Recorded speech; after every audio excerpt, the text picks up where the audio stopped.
मैं एक top tier player था, एक ऐसा इंसान जिसकी ना जाने कितनी आइडेंटिटीज थीं। लेकिन जब मेरी 6 अमीर बहनों ने मुझे ढूंढ लिया, तब उन्होंने मुझे एक गरीब और बेबस इंसान की तरह देखा जिसे प्रोटेक्शन की जरूरत थी। उन्हें लगा कि इतने साल अकेले रहने के बाद मैं जरूर बहुत सारी चीजों से डिप्रेव्ड रहा हूंगा। जिस पर मेरी सबसे बड़ी बहन विक्टोरिया ने एक कार्ड निकाला और मेरी तरफ बढ़ाते हुए कहती है, यह एक सप्लीमेंट्री कार्ड है, इसकी कोई लिमिट नहीं है, इसे रख लो और जो चाहो खरीदो, वो सारी चीजें ले लो जिन्हें पाने का तुम्हें कभी मौका नहीं मिला। यह सुनकर वहां मौजूद सभी लोग मेरी तरफ देखने लगते हैं, मानो मेरे चेहरे पर सरप्राइजेस देखने का इंतजार कर रहे हो। लेकिन मेरी नजर उस ब्लैक कार्ड पर सिर्फ एक सेकंड के लिए टिकती है, जो एंडलेस वेल्थ और अफेक्शन का सिंबल होता है, थैंक्स विक्टोरिया। जिस पर विक्टोरिया वॉकर को लगता है कि मैं उसका कार्ड लेने वाला हूं। लेकिन अगले ही पल मैं मुड़कर अपना बैकपैक उठा लेता हूं, जो देखने में पुराना जरूर होता है लेकिन बेहद साफ और परफेक्टली मेंटेन्ड होता है। लेकिन इसकी जरूरत नहीं है, मेरे पास अपना कार्ड है। मेरी यह बात सुनते ही पूरा वॉकर फैमिली एकदम से फ्रीज हो जाता है और विक्टोरिया के चेहरे की मुस्कान भी वहीं जम जाती है, जिस पर वह इंस्टिंक्टिवली मेरे हाथ में मौजूद कार्ड की तरफ देखती है। उस कार्ड पर किसी बैंक का नाम नहीं होता, सिर्फ एक बेहद मिनिमलिस्टिक और मिस्टीरियस डिजाइन बना होता है, जो ऐसा लगता है जैसे प्योर लाइट से कर्व किया गया हो। यह कार्ड, विक्टोरिया इसके बारे में सिर्फ एक बार सुन चुकी होती है, दुनिया के सबसे बड़े कैपिटलिस्ट्स की एक सीक्रेट गैदरिंग में, जहां एक टाइकून ने इसका जिक्र किया था जो एक एंशियंट यूरोपियन फाइनेंशियल ग्रुप को कंट्रोल करता था। कहा जाता था कि इस कार्ड का होल्डर इतने रिसोर्सेज मोबिलाइज कर सकता है कि कुछ ही समय में किसी छोटे देश की इकोनॉमी तक को अफेक्ट कर दे। उस समय विक्टोरिया ने इसे सिर्फ एक लेजेंड समझकर इग्नोर कर दिया था, लेकिन अब वही लेजेंडरी कार्ड उसके छोटे भाई के पुराने बैकपैक से कैजुअली निकलकर उसके सामने आ चुका था, जिसे देखकर विक्टोरिया को ऐसा फील होता है जैसे उसकी पूरी वर्ल्ड व्यू हिल चुकी हो। उसके हाथ में मौजूद फैमिली बैंक का अनलिमिटेड ब्लैक कार्ड अचानक बेहद मामूली लगने लगता है, यहाँ तक कि उसे उसे दिखाने में भी शर्म महसूस होने लगती है। इसी बीच दूसरी बहन टिफनी वॉकर विक्टोरिया को शॉक्ड देखकर मेरे हाथ में मौजूद कार्ड को देखने आती है और हंसते हुए कहती है, इथन, ये कैसा कार्ड है? पूरा प्लेन ब्लैक है, कितना चीप दिख रहा है, इस पर तो बैंक का नाम तक नहीं है, कहीं कोई अननोन डेबिट कार्ड तो नहीं? इसकी लिमिट भी ठीक ठाक है या नहीं? मेरी बात मानो और विक्टोरिया का कार्ड ले लो, यह दुनिया भर में काम करता है, तुम जो चाहो खरीद सकते हो। टिफनी की बात सुनते ही विक्टोरिया लगभग रियलिटी में वापस आती है और उसका मन करता है कि वहीं उसकी जुबान बंद कर दे। अननोन डेबिट कार्ड, ठीक ठाक लिमिट?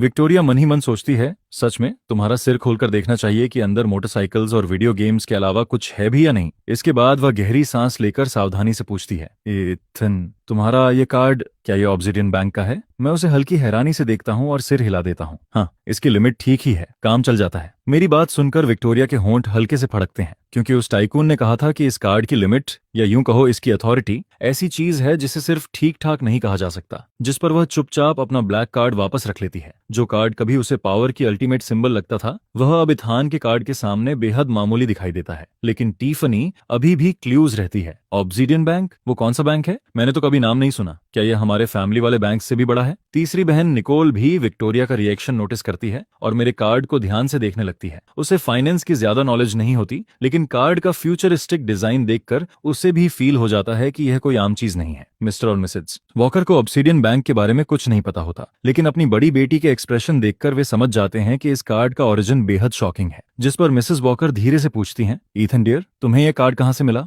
मैं उस मिस्टीरियस कार्ड को वापस वॉलेट में रखता हूँ और वॉलेट को बैकपैक में डाल देता हूँ। फिर कैजुअल टोन में जवाब देता हूँ, किसी ने दिया था। किसने दिया? जिस पर मैं उनकी तरफ एक नजर डालता हूँ, लेकिन कोई जवाब नहीं देता। मैं थोड़ा टायर्ड हूँ, ऊपर जाकर रेस्ट करूंगा, इतना कहकर मैं हल्का सा सिर हिलाता हूँ और सीढ़ियों की तरफ बढ़ जाता हूँ। मेरा शरीर अभी भी लीन होता है, लेकिन मेरे जाने के बाद लिविंग रूम में मौजूद पांचों लोग काफी देर तक कुछ बोल नहीं पाते। टिफनी पूरी तरह कंफ्यूज होकर कहती है, सीरियसली विक्टोरिया, अभी हुआ क्या? हमारे छोटे भाई ने तुम्हारा ब्लैक कार्ड रिजेक्ट कर दिया। विक्टोरिया तब तक सीढ़ियों की तरफ देखती रहती है जब तक मैं उसकी नजरों से ओझल नहीं हो जाता। फिर वह धीरे से सांस छोड़ती है और अपने टेम्पल्स दबाते हुए कहती है, उसने कार्ड रिजेक्ट नहीं किया। यह सुनकर पूरा परिवार उसकी तरफ देखने लगता है, बल्कि शायद हमने उसे बहुत ज्यादा अंडर एस्टिमेट कर दिया है। इसके बाद वह अपना ब्लैक कार्ड उठाकर दिखाती है। इथन ने जो कार्ड अभी दिखाया, उसके सामने ये बेसिकली एक टॉय क्रेडिट कार्ड है। क्या आप सीरियस हो? टिफनी अपनी सीट से उछल पड़ती है। वो प्लेन ब्लैक कार्ड इतना पावरफुल है? विक्टोरिया कुछ नहीं कहती, लेकिन उसका एक्सप्रेशन ही जवाब दे देता है, जिस पर लिविंग रूम एक बार फिर पूरी तरह शांत हो जाता है। टिफनी वापस सोफा पर बैठ जाती है और बड़बड़ाते हुए कहती है, होली काऊ,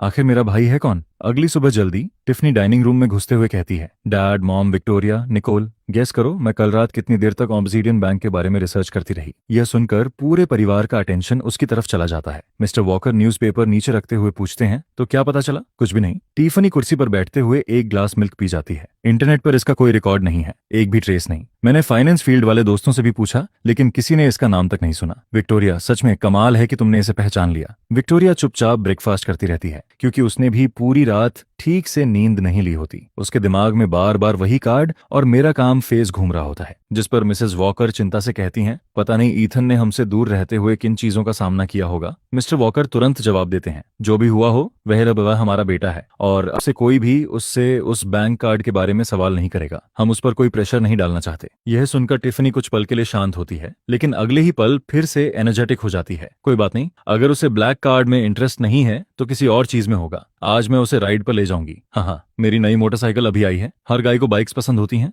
जिस पर निकोल तुरंत कहती है, टिफनी, तुम्हें सच में लगता है कि वह तुम्हारी मोटरसाइकिल से इंप्रेस होगा? उसके कार्ड से शायद पूरी बाइक्स की फ्लीट खरीदी जा सकती है। यह सुनकर टिफनी पूरी तरह चुप हो जाती है और उसे घूरने लगती है। तभी मैं नीचे आता हूँ। मुझे देखते ही मिसेस वॉकर मुस्कुराते हुए कहती हैं, इथन, तुम जाग गए, आओ ब्रेकफास्ट कर लो। वहीं टिफनी पिछली बात पूरी तरह भूलकर मेरे पास दौड़ती है। हे इथन, आज मेरे साथ बाहर चलोगे? मेरी नई मोटरसाइकिल आई है, मैं तुम्हें राइड पर ले चलती हूँ। मैं बैठते हुए टोस्ट का एक स्लाइस उठाता हूँ। थैंक्स टिफनी, लेकिन नहीं, मुझे अपने रूम से कुछ लेना है। कुछ लेना है क्या? बस कुछ पुरानी चीजें हैं, मैं खुद ले आऊंगा। इसके बाद टिफनी मेरे पीछे पीछे ऊपर चली जाती है। बहाना तो रास्ता दिखाने का होता है, लेकिन असल में वह देखना चाहती होती है कि क्या मुझे वह रूम पसंद आया है जिसे उन्होंने इतनी मेहनत से तैयार किया था। रूम का लग्जूरियस डोर खुलते ही टिफनी गर्व से कहती है, तो इथान, कैसा लगा? रूम काफी शानदार है ना? हमने इसे हाईएस्ट स्टैंडर्ड्स पर तैयार करवाया है। मेरी नजर कमरे में मौजूद लग्जरी आइटम्स पर घूमती है। फिर मैं हल्का सा सिर हिलाता हूँ और सीधे कमरे के कोने में रखे पुराने सूटकेस के पास पहुंच जाता हूँ। यह देखकर टिफनी थोड़ी डिसअपॉइंटेड होती है, लेकिन क्यूरियोसिटी के साथ मुझे देखती रहती है। मैं सूटकेस खोलता हूँ और सबसे नीचे रखा एक डस्टी मेटल केस निकालता हूँ। उसका साइज लगभग लैपटॉप जितना होता है, लेकिन थोड़ा मोटा। जिस पर टिफनी पूछती है, ईथन, ये क्या है? तुम्हारा फेवरेट कलेक्शन? लेकिन मैं जवाब नहीं देता। मैं सिर्फ केस के किनारे मौजूद एक स्पॉट पर उंगली रखता हूँ। अचानक उसकी सरफेस पर एक पतली ब्लू लाइट चमकती है, जो मेरी फिंगरप्रिंट और आइरिस स्कैन करने लगती है, और फिर केस बिना किसी आवाज के खुल जाता है। यह देखकर टिफनी तुरंत अंदर झांकती है और अगले ही पल उसकी आंखें शौक से चौड़ी हो जाती हैं, क्योंकि केस के अंदर मौजूद चीजें उसकी इमेजिनेशन से भी परे होती हैं। अंदर deep black anti shock velvet लगा होता है और कई आइटम्स अपने अपने कंपार्टमेंट्स में रखे होते हैं। उनमें से एक बेहद कॉम्प्लेक्स डायल वाली वॉच रिस्ट होती है, जिसके सफायर क्रिस्टल के नीचे हल्की शिमरिंग मूवमेंट दिखाई देती है। टिफनी ने ऐसा डिजाइन सिर्फ टॉप टियर वॉच मैगजीन्स में लेजेंडरी कलेक्टिबल्स वाले सेक्शन में देखा होता है। वहीं एक ब्लैक फाउंटेन पेन भी रखा होता है, जो दिखने में साधारण लगता है, लेकिन उसके कैप पर एक डीप ब्लैक डायमंड लगा होता है। किसी वजह से वह पेन उसे इतना एडवांस्ड लगता है मानो उसकी लैब के सबसे मॉडर्न इक्विपमेंट से भी ज्यादा हाईटेक हो। यह कोई पुरानी चीजें नई तरह से नहीं थी, यह एक पोर्टेबल हाईटेक ट्रेजरी था। टिफनी का मुंह खुला का खुला रह जाता है। वह कांपती उंगली से वॉच की तरफ इशारा करते हुए कहती है, इथन, यह वॉच। मैं कैजुअली वॉच उठाकर देखता हूँ। ओह, ये एक बूढ़े आदमी ने दी थी। उसने कहा था इसे मजे के लिए पहनना। मजे के लिए? यह सुनकर टिफनी को लगता है कि उसका दिल जवाब दे देगा। फिर वह पेन की तरफ इशारा करती है और ये, मैं पेन को उंगलियों के बीच घुमाते हुए कहता हूँ, लिखने के लिए। कभी कभी ये टेम्पररी डिक्रिप्शन डिवाइस की तरह भी काम करता है। यह सुनते ही टिफनी का दिमाग पूरी तरह ब्लैंक हो जाता है। वह केस में रखी चीजों को देखती है, जिनमें से कोई भी आइटम अकेले किसी ऑक्शन की हेडलाइन बन सकता था। फिर वह कमरे में मौजूद लग्जरी गुड्स की तरफ देखती है और अचानक उन्हें बेहद चीप महसूस करने लगती है। उसे लगने लगता है कि यह रूम इथान की पुरानी चीजों के भी लायक नहीं है। इसके बाद मैं केस से एक छोटी ब्लू क्रिस्टल स्टोरेज कार्ड निकालता हूँ, केस को बंद करके लॉक करता हूँ और वापस सूटकेस में रख देता हूँ। जब मैं मुड़ता हूँ तब भी टिफनी वहीं फ्रोजन खड़ी होती है। उसके चेहरे पर ब्लैंक एक्सप्रेशन होता है। टिफनी, क्या हुआ? जिस पर वह अचानक होश में आती है। कुछ नहीं इथान, तुम्हारा वह केस सच में बहुत यूनिक है। हालांकि अंदर से उसका रोने का मन कर रहा होता है, क्योंकि अब वह पूरी तरह समझ चुकी होती है कि कल विक्टोरिया को कैसा फील हुआ था। उन्हें लगा था कि उनका छोटा भाई यहाँ लग्जरी लाइफ एंजॉय करने आया है, लेकिन सच्चाई ये थी कि वह अनजाने में उन सभी को ऐसी चीजें दिखा रहा था जिन्हें वे समझ भी नहीं सकते थे। मैं बस हल्का सा सिर हिलाता हूँ और स्टोरेज कार्ड लेकर बाहर निकल जाता हूँ, जिस पर टिफनी पूरी तरह डैश्ड हालत में मेरे पीछे चलती है। जब दोनों नीचे डाइनिंग रूम में पहुंचते हैं तब बाकी फैमिली उसके एक्सप्रेशन को देखकर हैरान हो जाती है। क्या हुआ टिफनी को? जिस पर टिफनी कुर्सी पर धम से बैठ जाती है। उसकी आंखें पूरी तरह खाली दिखाई दे दे रही होती हैं। डैड, मॉम, मुझे लगता है कि ईथन के लिए हमने जो कुछ तैयार किया था वो थोड़ा शैबी है। उसकी एक पुरानी बॉक्स में रखी चीजें ही हमारी पूरी फैमिली के गिफ्ट से ज्यादा वैल्यूएबल लगती हैं। यह सुनते ही विक्टोरिया के हाथ में पकड़ा स्पून हवा में ही रुक जाता है। वहीं निकोल की चॉपस्टिक भी बीच में ठहर जाती हैं, जबकि मिस्टर और मिसेस वॉकर एक दूसरे की तरफ कंफ्यूजन से देखने लगते हैं, जिस पर टिफनी अपना सिर पकड़कर कहती है, मुझे लगता है कि अपनी नई बाइक मैं खुद ही रख लेती हूँ। असल में जब ईथन का वह छोटा मेटल केस खुला था, तभी उसकी पूरी वर्ल्ड व्यू एक बार फिर टूटकर दोबारा बन चुकी होती है। उन्हें लगा था कि वे अपने लंबे समय बाद मिले भाई को लग्जरी लाइफ दिखाएंगे, लेकिन अब धीरे धीरे ऐसा लगने लगा था कि असल में ईथन ही उन्हें हर मामले में आउट क्लास कर रहा है। इसके बाद ब्रेकफास्ट खत्म होता है, लेकिन टाइफनी अभी भी शॉक से बाहर नहीं निकल पाती। उसी दौरान मिसेस वॉकर मेरी तरफ देखते हुए कहती हैं, इथन, तुम्हारी स्कूलिंग को लेकर मैंने और तुम्हारे फादर ने बात की है। सेंट जूड्स प्रेप शहर का सबसे अच्छा प्राइवेट स्कूल है। हम सोच रहे थे कि तुम जूनियर ईयर से वहां स्टार्ट कर सकते हो। तुम्हारा क्या ख्याल है? यह सुनते ही पूरा परिवार मेरी तरफ देख लगता है। वहीं टिफनी भी कुछ देर के लिए अपने केस वाले शौक से बाहर आ जाती है। Don't worry Ethan, Saint Jude's के हमारे फैमिली से कनेक्शंस हैं। मैं भी वहीं से ग्रेजुएट हुई हूँ। अगर कोई तुम्हें बली करने की कोशिश करेगा तो मैं उसका ध्यान रखूंगी। जिस पर विक्टोरिया भी कहती है, और अगर स्टडीज में कोई प्रॉब्लम हो तो मेरे पास आ जाना। उन्हें लगता है कि यह एक बिल्कुल नॉर्मल अरेंजमेंट है और शायद मैं नर्वस हो जाऊंगा या फिर मना करूंगा, लेकिन मैं अपना मिल्क ग्लास नीचे रखता हूँ और मिसेस वॉकर की तरफ देखते हुए शांत आवाज में कहता हूँ, अरेंजमेंट के लिए थैंक यू, लेकिन इसकी जरूरत नहीं है। यह सुनकर मिसेस वॉकर थोड़ा चौंक जाती हैं। इथन, क्या तुम्हें लगता है कि तुम बाकी स्टूडेंट्स के साथ पेस नहीं रख पाओगे? कोई बात नहीं, हम बेस्ट ट्यूटर्स हायर कर लेंगे। जिस पर मैं सिर हिलाता हूँ। फिर अपने सीमली बॉटमलेस कैनवस बैग से एक पतला इलेक्ट्रॉनिक फोल्डर जैसा डिवाइस निकालता हूँ। उसकी स्क्रीन पर कुछ बार टैप करने के बाद मैं उसे फैमिली की तरफ घुमा देता हूँ। मैं अपनी फाउंडेशनल एजुकेशन पहले ही कंप्लीट कर चुका हूँ। ये उसकी कुछ सर्टिफिकेशंस हैं। यह सुनकर सभी लोग इंस्टिंक्टिवली स्क्रीन की तरफ झुकते हैं। स्क्रीन पर कई डिजिटल सर्टिफिकेट्स और ट्रांसक्रिप्ट्स दिखाई दे रहे होते हैं, जो पूरी तरह इंग्लिश में होते हैं। निकोल की नजर सबसे तेज होती है। वह ध्यान से देखती है और अचानक हैरानी से बोल पड़ती है, MIT open courseware advanced certification, Stanford online young scholars program, और ये क्या इंटरनेशनल फिजिक्स ओलंपियाड का गोल्ड मेडल है, इंडिपेंडेंट कॉम्पिटिटर कैटेगरी वाला। जैसे जैसे निकोल हर टाइटल पढ़ती जाती है, वैसे वैसे रूम में सन्नाटा बढ़ता जाता है। विक्टोरिया इन अचीवमेंट्स की वैल्यू अच्छी तरह समझती थी। ये वो चीजें थीं जो आम हाई स्कूल स्टूडेंट्स तो छोड़िए, बहुत से एक्सेप्शनल स्टूडेंट्स भी हासिल नहीं कर पाते। खासतौर पर ओलंपियाड गोल्ड मेडल, वो भी इंडिपेंडेंट कॉम्पिटिटर के तौर पर।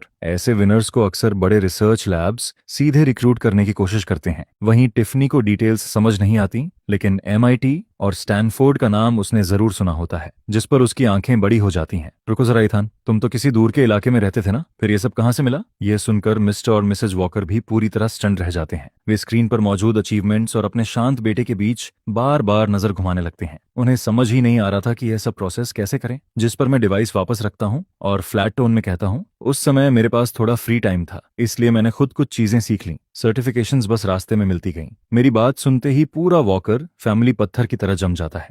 वहीं टिफनी को ऐसा लगता है जैसे किसी ने सीधे उसके घुटने पर गोली मार दी हो। कॉलेज में एडमिशन लेने के लिए तो डैड ने मेरी जान निकाल दी थी, और मेरे भाई ने फ्री टाइम में ये सब कर लिया। ये सुनकर मिसेस वॉकर कुछ सेकंड तक शब्द ढूंढती रहती हैं, फिर धीरे से पूछती हैं, तो इथन, अब तुम्हारा आगे का प्लान क्या है? क्या तुम सीधे यूनिवर्सिटी में अप्लाई करना चाहते हो? मैं और तुम्हारे फादर इसमें मदद कर सकते हैं। मैं कुछ पल सोचता हूँ और जवाब देता हूँ, अभी नहीं। अगर स्कूल को जरूरत हो तो मैं गेस्ट लेक्चरर बन सकता हूँ। कुछ लर्निंग एक्सपीरियंसेस शेयर कर दूंगा। Guest lecturer? यह सुनते ही टिफनी के दिमाग में एक भयानक सीन बन जाता है। उसे इमेजिन होता है कि उसके सारे लेजी फ्रेंड्स ऑडिटोरियम में बैठे हैं और इथान एस्ट्रोफिजिक्स या एडवांस्ड क्वांटम मैकेनिक्स पर लेक्चर दे रहा है, जिसे सोचकर ही उसे डर लगने लगता है। उसे लगता है कि उसके दोस्त वहीं बेहोश हो जाएंगे। जिस पर वह पूछती है, तो इथन, तुम्हें अब हाई स्कूल जाने की जरूरत नहीं है? नहीं, जो सीखना था वो मैं सीख चुका हूँ। यह सुनकर मिस्टर वॉकर अपने टेम्पल्स दबाते हैं। उन्होंने बिजनेस वर्ल्ड में दशकों बिताए थे और हर तरह के लोगों को देखा था, लेकिन अपने ही बेटे जैसा इंसान उन्होंने कभी नहीं देखा था। इसके बाद वह कहते हैं, अगर एथन अपनी स्टडीज कंप्लीट कर चुका है तो वह सेंट जूड्स नहीं जाएगा। फिर मेरी तरफ देखते हुए कहते हैं, और फ्यूचर में तुम जो चाहो कर सकते हो, फैमिली तुम्हारा सपोर्ट करेगी। एक बार फिर इथन के लिए फैमिली ने जो प्लान्स बनाए थे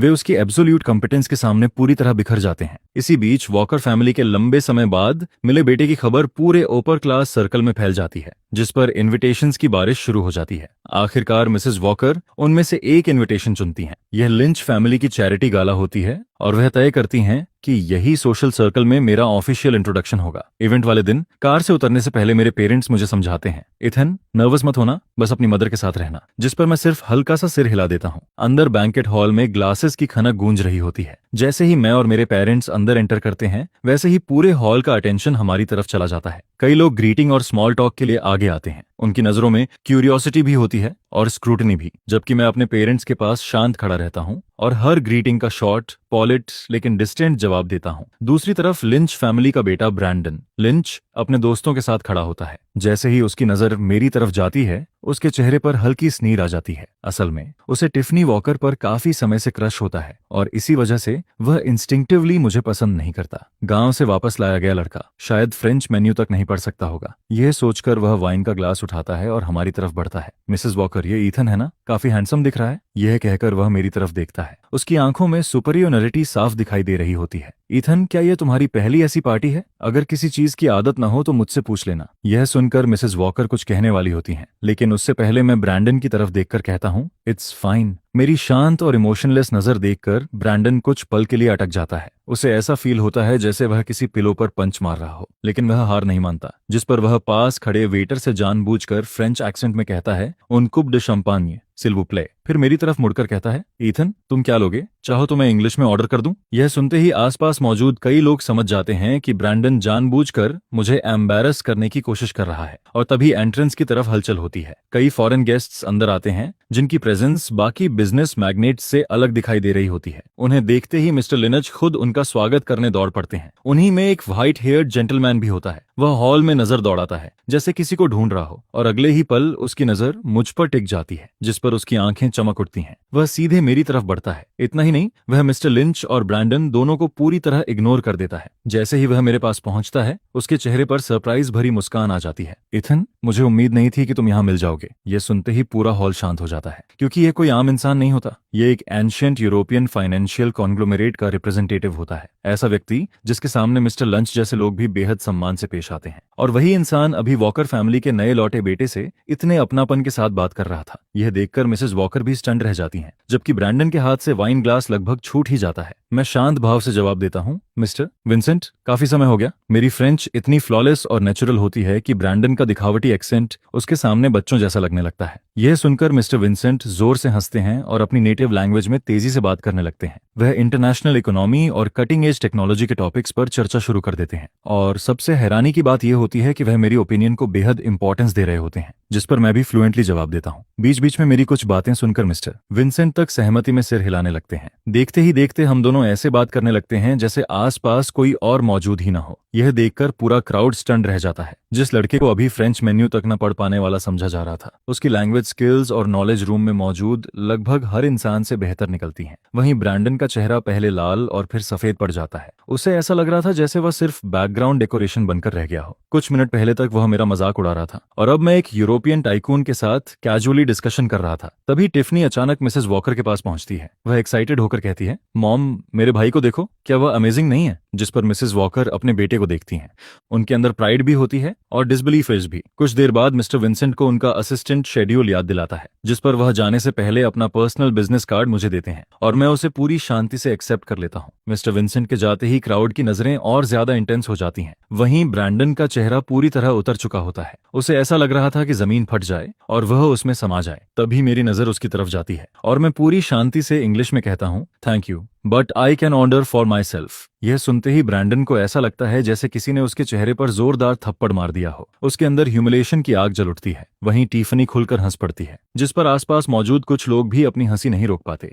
आखिरकार ब्रैंडन वहां से जल्दी जल्दी निकल जाता है, जबकि मैं आराम से जूस का ग्लास उठाता हूँ और एक सिप लेता हूँ, मानो कुछ हुआ ही ना हो। इसके बाद टिफनी मेरे पास आती है और थम्स अप दिखाते हुए कहती है, एथन, वे कमाल था, आज से मैं तुम्हारी टीम में हूँ। जिस पर मैं उसकी तरफ देखता हूँ लेकिन कुछ नहीं कहता। इस चैरिटी गाल में अपनी एब्सोल्यूट कॉम्पिटेंस के दम पर मैंने उन सभी लोगों को जोक बना दिया था जो मेरा मजाक उड़ाने का इंतजार कर रहे थे। वॉकर फैमिली के यंग सन का हाई सोसाइटी में डेब्यू हो चुका था और यह डेब्यू किसी लेजेंड से कम नहीं था। मिसेस वॉकर अभी मुझसे बात भी नहीं कर पाती कि उनकी तीनों बेटियां प्रोटेक्टिव वॉल की तरह मेरे आसपास आकर खड़ी हो जाती हैं। विक्टोरिया का चेहरा ठंडा और गंभीर होता है, उसकी शार्प नजर पूरे हॉल पर घूमती है। फिर वह साफ आवाज में कहती है, जो अभी हुआ मैं उम्मीद करती हूँ कि वह पहली और आखिरी बार हो। इथन मेरा भाई है, वॉकर फैमिली का राइटफुल सन है। जो भी उसे अनहैप्पी करेगा वह पूरी वॉकर फैमिली को अनहैप्पी करेगा। यह सुनते ही हॉल में चल रही सारी फुसफुसाहटें तुरंत बंद हो जाती हैं, क्योंकि बिजनेस वर्ल्ड में विक्टोरिया की रेपुटेशन किसी फॉर्मिडेबल फिगर से कम नहीं होती और उसकी बातों को नजरअंदाज करने की हिम्मत किसी में नहीं होती। दूसरी बहन टिफनी थोड़ी भी सब्टल नहीं थी। वह इमेजिनरी स्लीव्स ऊपर चढ़ाने का नाटक करते हुए कहती है, तुम सबने सुना ना, मेरा भाई इथन, अगर किसी ने दोबारा उसके साथ ऐसा पैसिव एग्रेसिव बिहेवियर करने की कोशिश की तो पहले उसे मेरे फिस्ट्स का जवाब देना पड़ेगा। यह कहते हुए वह मुट्ठी बांध लेती है और ब्रैंडन के साथ खड़े उन यंग मेन और विमेन की तरफ घूरने लगती है, जिस पर उन सभी के चेहरे पीले पड़ जाते हैं और वे जल्दी से अपनी नजरें नीचे कर लेते हैं। वहीं तीसरी बहन निकोल अपने ग्लासेस ठीक करते हुए ठंडी आवाज में कहती है, डेटा एनालिसिस के अनुसार मैलिशियस स्लैंडर और सोशल ऑस्ट्रेसिज्म का साइकोलॉजिकल इम्पैक्ट काफी गंभीर होता है और वॉकर कॉर्पोरेशन का लीगल डिपार्टमेंट काफी समय से आइडल बैठा है। मुझे यकीन है कि प्रैक्टिस के लिए ये कुछ डिफेमेशन लॉसूट्स उन्हें बुरे नहीं लगेंगे। तीनों बहनें अलग अलग स्टाइल की थीं, लेकिन अपने भाई को प्रोटेक्ट करने का उनका डिटर्मिनेशन एक जैसा था। वे 3 गार्डियन डीटीज की तरह मेरे सामने खड़ी थीं, जो मुझे शील्ड करते हुए दुनिया के सामने मेरी पोजीशन अनाउंस कर रही थीं, जिस पर जो लोग अभी तक फुसफुसाकर कह रहे थे कि मैं बस कोई लकी पुअर किड हूं, वे अब वह सोच पूरी तरह छोड़ देते हैं। यह देखकर मिसेस वॉकर के चेहरे पर हल्की मुस्कान आ जाती है। वह मिस्टर वॉकर की स्लीव खींचते हुए कहती हैं, अच्छा है कि लड़कियां अपने भाई की प्रोटेक्शन करना जानती हैं। हालांकि उनके चेहरे पर अम्यूजमेंट भी था और इमोशन भी, जबकि मिस्टर वॉकर की आंखों में रिलीफ की झलक दिखाई देती है, लेकिन उससे भी ज्यादा प्राइड दिखाई देती है। हालांकि ये लोग शायद थोड़ा ज्यादा ओवर प्रोटेक्टिव हो रही हैं। वास्तव में उनकी हालत ऐसी लग रही थी जैसे वे पूरी दुनिया के खिलाफ वॉर डिक्लेयर करने के लिए तैयार हों। इसी बीच मिस्टर लंच जल्दी से वहां आते हैं और माहौल शांत करने की कोशिश करते हैं। Victoria, Tiffany, Nicole, please calm down. वे सिर्फ बच्चे हैं जिन्हें समझ नहीं है। मैंने ब्रैंडन को घर भेज दिया है ताकि वह अपने एक्शंस पर सोच सके। फिर वह मेरी तरफ देखकर कहते हैं, इथन मेरे लड़के, तुम्हारे साथ गलत हुआ है, उसकी तरफ से मैं माफी मांगता हूँ। जिस पर विक्टोरिया का एक्सप्रेशन थोड़ा नरम पड़ता है, लेकिन उसकी आवाज अब भी ठंडी रहती है। मिस्टर लिंच, आप जरूरत से ज्यादा सीरियस हो रहे हैं। हम बस नहीं चाहते कि ऐसा दोबारा हो। नहीं होगा, बिल्कुल नहीं होगा, मिस्टर लिंच तुरंत जवाब देते हैं। इसी दौरान टिफनी अचानक मेरे पास आ जाती है। डोंट बी स्केयर्ड इथान, तुम्हारी सिस्टर यहाँ है। फिर चारों तरफ देखते हुए पूछती है, तुम क्या खाना चाहते हो? मैं लेकर आती हूँ। वहाँ मिनी केक्स रखे हैं, मैंने चेक किया है, उनमें पॉइजन नहीं है। यह सुनकर मैं थोड़ा हेल्पलेस होकर कहता हूँ, थैंक्स टिफनी, लेकिन मुझे भूख नहीं है। वहीं निकोल चुपचाप मेरे हाथ में वार्म वाटर का एक ग्लास पकड़ा देती है। तुम काफी देर से बात कर रहे हो, रिहाइड्रेट। जिस पर मैं पानी लेते हुए कहता हूँ, थैंक्स निकोल। इसके बाद मेरी तीनों बहनें इतनी बारीकी से मेरी प्रोटेक्शन करने लगती हैं कि मैं खुद भी हैरान हो जाता हूँ। जब मुझे फ्रूट लेने का मन करता है तब टिफनी तुरंत उछलकर खड़ी हो जाती है। बैठे रहो इथन, मैं लेकर आती हूँ। ये वाला चाहिए या ये वाला? रुको, मैं सब ले आती हूँ। अगर मैं अपनी मदर से बात करना चाहता हूँ तो विक्टोरिया तुरंत मेरे लिए रास्ता साफ कर देती है। साथ ही उसकी नजरें लगातार आसपास घूमती रहती हैं, जैसे किसी भी पल कोई असासिन बाहर निकलकर अटैक कर देगा। यह सब देखकर मुझे थोड़ी हेल्पलेसनेस महसूस होती है, लेकिन अपनी बहनों को इतनी ऑकवर्ड और क्लमी तरीके से मेरी केयर करते हुए देखकर मेरे अंदर मौजूद कोई सख्त चीज धीरे धीरे नरम पड़ने लगती है। बाकी पूरी गाल में शायद मैं सबसे ज्यादा आइडल इंसान होता हूँ। जो भी मुझसे बात करने की कोशिश करता है उसे वॉकर सिस्टर्स की नजरें या शब्द वापस भेज देते हैं, जिस पर मुझे सिर्फ शांति से बैठना पड़ता है और वे जो फूड और ड्रिंक्स लाती हैं उन्हें एक्सेप्ट करना पड़ता है। साथ ही बाकी लोगों की जेलस और शॉक्ड नजरें भी झेलनी पड़ती हैं और यह सिलसिला तब तक चलता है जब तक गाला खत्म नहीं हो जाता। घर लौटते समय कार में टिफनी उत्साहित होकर कहती है, वह कितना सेटिस्फाइंग था, तुमने उनके चेहरे देखे थे? हाँ, अब देखते हैं कौन मेरे भाई को नीचे दिखाने की हिम्मत करता है। वहीं विक्टोरिया अपने टेम्पल्स दबाती है। हालांकि उसे टिफनी थोड़ी ज्यादा लाउड लग रही होती है, लेकिन इस बार वह उसे नहीं रोकती। जिस पर निकोल गंभीरता से मेरी तरफ देखकर कहती है, इथन, अगर कभी कोई इंसान या सिचुएशन तुम्हें अनकंफर्टेबल करे तो हमें तुरंत बताना। मैं कार की विंडो से बाहर गुजरती नियॉन लाइट्स को देखता हूँ और हल्के से कहता हूँ, हम। सामने ड्राइविंग कर रहे mister walker rear view mirror में अपने बेटे को देखते हैं, जो अपनी तीनों बेटियों से पूरी तरह घिरा हुआ बैठा था। यह देखकर उनके चेहरे पर मुस्कान आ जाती है। उन्हें लगता है कि भले ही यह प्रोटेक्शन थोड़ा एक्सेसिव है, लेकिन बुरा नहीं है। कम से कम अब उनका बेटा कभी किसी के द्वारा बुली नहीं किया जाएगा। लेकिन दूसरी तरफ मैं खुद मन ही मन कुछ और सोच रहा होता हूँ। अगली बार अगर ऐसी कोई गाला हुई तो मुझे कोई बहाना ढूंढना पड़ेगा। ये काफी नॉइजी होती है। अगली सुबह वॉकर फैमिली का बटलर एल्फ्रेड मेरे रूम के बाहर खड़ा होता है। उसके चेहरे पर हमेशा की तरह प्रोफेशनल स्माइल होती है। उसके पीछे एक मेड ट्रे में ब्रेकफास्ट लेकर खड़ी होती है, जिस पर एल्फ्रेड धीरे से डोर नॉक करता है। यंग मास्टर, क्या आप जाग गए हैं? आपका ब्रेकफास्ट आ गया है। अंदर से हल्की आवाज आती है और डोर खुल जाता है। लेकिन डोर मैं नहीं खोलता, बल्कि एक 20 साल के आसपास की यंग वुमन डोर खोलती है। उसके फीचर्स बेहद रिफाइंड होते हैं। यह देखकर अल्फ्रेड चौंक जाता है। और आप कौन हैं? जिस पर वह हल्का सा सिर झुकाकर कहती है, क्लोई, यंग मास्टर की असिस्टेंट। असिस्टेंट? यह सुनकर अल्फ्रेड कुछ पल के लिए रुक जाता है, क्योंकि उसने कभी यंग मास्टर के किसी असिस्टेंट के बारे में नहीं सुना था। वह इंस्टिंक्टिवली रूम के अंदर झांकता है और देखता है कि मैं पूरी तरह तैयार होकर विंडो के पास रखी टेबल पर बैठा हूं। मेरे सामने एक स्लिम लैपटॉप खुला हुआ है, जिसकी स्क्रीन पर डेटा स्ट्रीम्स तेजी से स्क्रॉल हो रही थीं। वहीं बगल में किसी न्यूट्रिशनल सप्लीमेंट जैसा आधा खाली ग्लास रखा होता है। सबसे खास बात यह थी कि स्टाफ ने पिछली रात जो लग्जूरियस डेकोरेशन सजाई थी, उन्हें साइड में कर दिया गया था। पूरा रूम अब किसी लग्जरी बेडरूम की बजाय लैबोरेटरी जैसा दिखाई दे रहा था, बेहद क्लीन, ऑर्गेनाइज्ड और कोल्ड। जिस पर क्लोई एक तरफ हटते हुए कहती है, ब्रेकफास्ट की जरूरत नहीं है, यंग मास्टर खा चुके हैं। अल्फ्रेड की नजर उस स्ट्रेंज न्यूट्रिशनल ड्रिंक पर जाती है, फिर ट्रे में रखे ऑटमील और पेस्ट्रीज पर जाती है। वह हिचकिचाते हुए कहता है, लेकिन ये मैडम के स्पेशल इंस्ट्रक्शंस पर तैयार किया गया है, ये काफी न्यूट्रिशियस है। उसकी बात पूरी होने से पहले क्लोई कहती है, यंग मास्टर की डाइट की जिम्मेदारी मेरी है। उनका न्यूट्रिशन प्रिसिजली बैलेंस्ड होता है। इन चीजों में शुगर और कैलोरीज जरूरत से ज्यादा हैं। ये हेल्थ स्टैंडर्ड्स को मीट नहीं करती। यह सुनकर ट्रे पकड़े मेड तक हल्का सा कांप जाती है। वहीं अल्फ्रेड मन ही मन सोचता है, वॉकर फैमिली के शेफ की प्रोफेशनल स्टैंडर्ड्स पर सवाल उठाने वाला यह पहला इंसान है जिसे मैंने अपनी पूरी सर्विस लाइफ में देखा है। तभी मैं अपना लैपटॉप बंद करता हूं और उनकी तरफ चलता हूं, जिस पर अल्फ्रेड तुरंत मुस्कुरा देता है। यंग मास्टर, इस ब्रेकफास्ट के बारे में क्लोई की बात सुनो, मैं संक्षेप में जवाब देता हूं। यह सुनकर अल्फ्रेड की मुस्कान वहीं जम जाती है, जबकि क्लोई बिना समय गंवाए आगे कहती है, इसके अलावा यंग मास्टर के लॉन्ड्री और रूम क्लीनिंग की जिम्मेदारी भी मेरी होगी। बाकी स्टाफ को बता दीजिए कि बिना परमिशन उनके रूम में एंट्री नहीं होगी। और कुछ? अल्फ्रेड तुरंत जवाब देता है, नहीं, और कुछ नहीं। इसके बाद वह कंफ्यूज्ड मेड को लेकर वहां से चला जाता है। हॉलवे में मेड धीरे से पूछती है, अल्फ्रेड, वह असिस्टेंट क्लोई, वो बहुत। लेकिन अल्फ्रेड तुरंत उसे रोक देता है। फैमिली मैटर्स पर बात करना हमारा काम नहीं है। कुछ देर बाद अल्फ्रेड डाइनिंग रूम में पहुंचता है और सुबह की सारी बातें मिस्टर और मिसेस वॉकर को बताता है। मैडम, स्थिति यही है। ऐसा लगता है कि यंग मास्टर को हाउस होल्ड स्टाफ की सर्विसेज की जरूरत नहीं है। ये सुनकर मिसेस वॉकर चौंक जाती हैं। असिस्टेंट? ईथन अपने साथ असिस्टेंट भी लाया है? और ब्रेकफास्ट में उसने कोई न्यूट्रिशनल सप्लीमेंट पी लिया? आखिर वह क्या पी रहा था? क्या उसका टेस्ट अच्छा भी होता होगा? कहीं ऐसा तो नहीं कि बाहर रहते हुए उसने इतनी मुश्किल जिंदगी जी हो कि अब उसे बेस्वाद खाना खाने की आदत पड़ गई हो? यह सुनते ही टिफनी तुरंत उठने लगती है। नहीं, मैं उसे हमारे शेफ का खाना जरूर खिलाऊंगी। लेकिन मिस्टर वॉकर उसे तुरंत रोक देते हैं। बैठ जाओ। क्या तुमने अल्फ्रेड की बात नहीं सुनी? उसकी असिस्टेंट काफी प्रोफेशनल है, जाकर परेशानी मत खड़ी करो। जिस पर टिफनी तुरंत जवाब देती है, मैं परेशानी कैसे खड़ी कर रही हूँ? मैं तो सिर्फ उसकी चिंता कर रही हूँ। वहीं निकोल शांत स्वर में एनालिसिस करती है। अल्फ्रेड के डिस्क्रिप्शन के अनुसार क्लोई का बिहेवियर हाईली एफिशिएंट है। इसका मतलब है कि उसे प्रोफेशनल ट्रेनिंग मिली है। इथन की लाइफस्टाइल हमसे अलग हो सकती है। अगर हमने उसे फोर्स करने की कोशिश की तो नेगेटिव रिएक्शन मिल सकता है। यह सुनकर मिस्टर वॉकर फैसला सुनाते हैं, हम ईथन की इच्छा के अनुसार चलेंगे। फिर अल्फ्रेड की तरफ देखते हुए कहते हैं, अब से यंग मास्टर से जुड़े मामलों में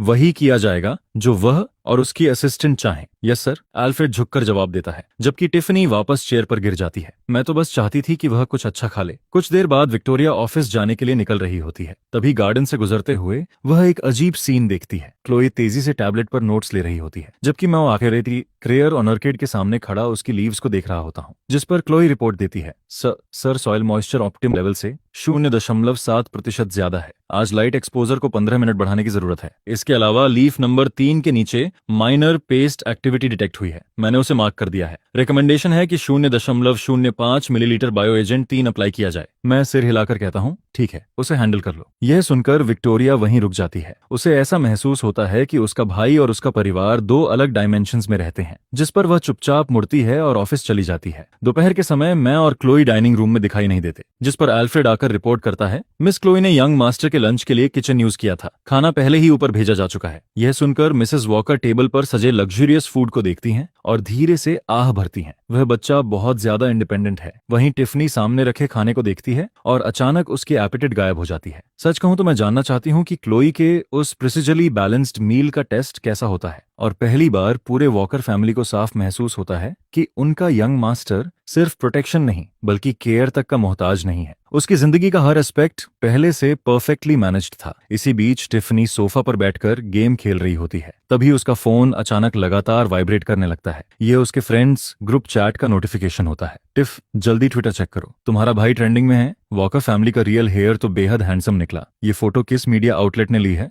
एंगल अजीब है लेकिन डैमन वो हॉट दिख रहा है। यह सुनकर टिफनी का दिल धड़क उठता है। क्या हो रहा है? वह तुरंत ट्रेंडिंग लिस्ट खोलती है और वहां सच में एक हैशटैग दिखाई देता है, हैशटैग वॉकरस्टन्स। जैसे ही वह उस पर क्लिक करती है, चैरिटी गाल में ली गई मेरी कई कैंडिड फोटोज सामने आ जाती हैं और कमेंट सेक्शन पूरी तरह एक्सप्लोड कर चुका होता है। OMG, यही वह लड़का है जिसे गांव से वापस लाया गया था। ये तो आंखों के लिए फीस्ट है। मुझे 3 मिनट दो, मुझे इस इंसान की पूरी इन्फॉर्मेशन चाहिए। क्या सिर्फ मुझे लगता है या ये थोड़ा एरोगेंट दिखता है? इसके चेहरे पर आई हेट एवरीवन वाला लुक है। कोई बस जेलस हो रहा है। इतना हैंडसम इंसान एरोगेंट हो भी तो हक बनता है। इन कमेंट्स को पढ़ते पढ़ते टिफनी का गुस्सा बढ़ने लगता है, खासतौर पर नेगेटिव कमेंट्स देखकर। मेरे भाई के बारे में ऐसा बोलने की हिम्मत कैसे हुई? मैं इन सबको डिस्ट्रॉय कर दूंगी। लेकिन जैसे ही वह कीबोर्ड पर उंगलियां रखती है, अचानक पेज अटक जाता है और अगले ही पल फोर्सफुली रिफ्रेश हो जाता है, जिस पर ट्रेंडिंग टॉपिक गायब हो चुका होता है। कुछ सेकंड पहले तक जो हैशटैग पूरी तरह एक्टिव था, अब उसकी जगह पेज नॉट फाउंड दिखाई दे रहा था। टिफनी हैरानी से स्क्रीन को घूरती है। वह ऐप दोबारा रीलोड करती है, लेकिन हैशटैग सच में ट्रेंडिंग लिस्ट से गायब हो चुका था, मानो वह कभी मौजूद ही नहीं था। और जब वह कीवर्ड सर्च करती है, तब उससे जुड़े ट्वीट्स भी रियल टाइम में डिसअपीयर होते जा रहे थे। क्या वॉकर कॉर्प के PR डिपार्टमेंट ने इतनी जल्दी काम कर दिया? वह बड़बड़ाती है, जिस पर वह फैमिली ग्रुप चैट खोलती है और एक मैसेज भेजती है, टेकडाउन का ऑर्डर किसने दिया? यह तो काफी जल्दी हो गया।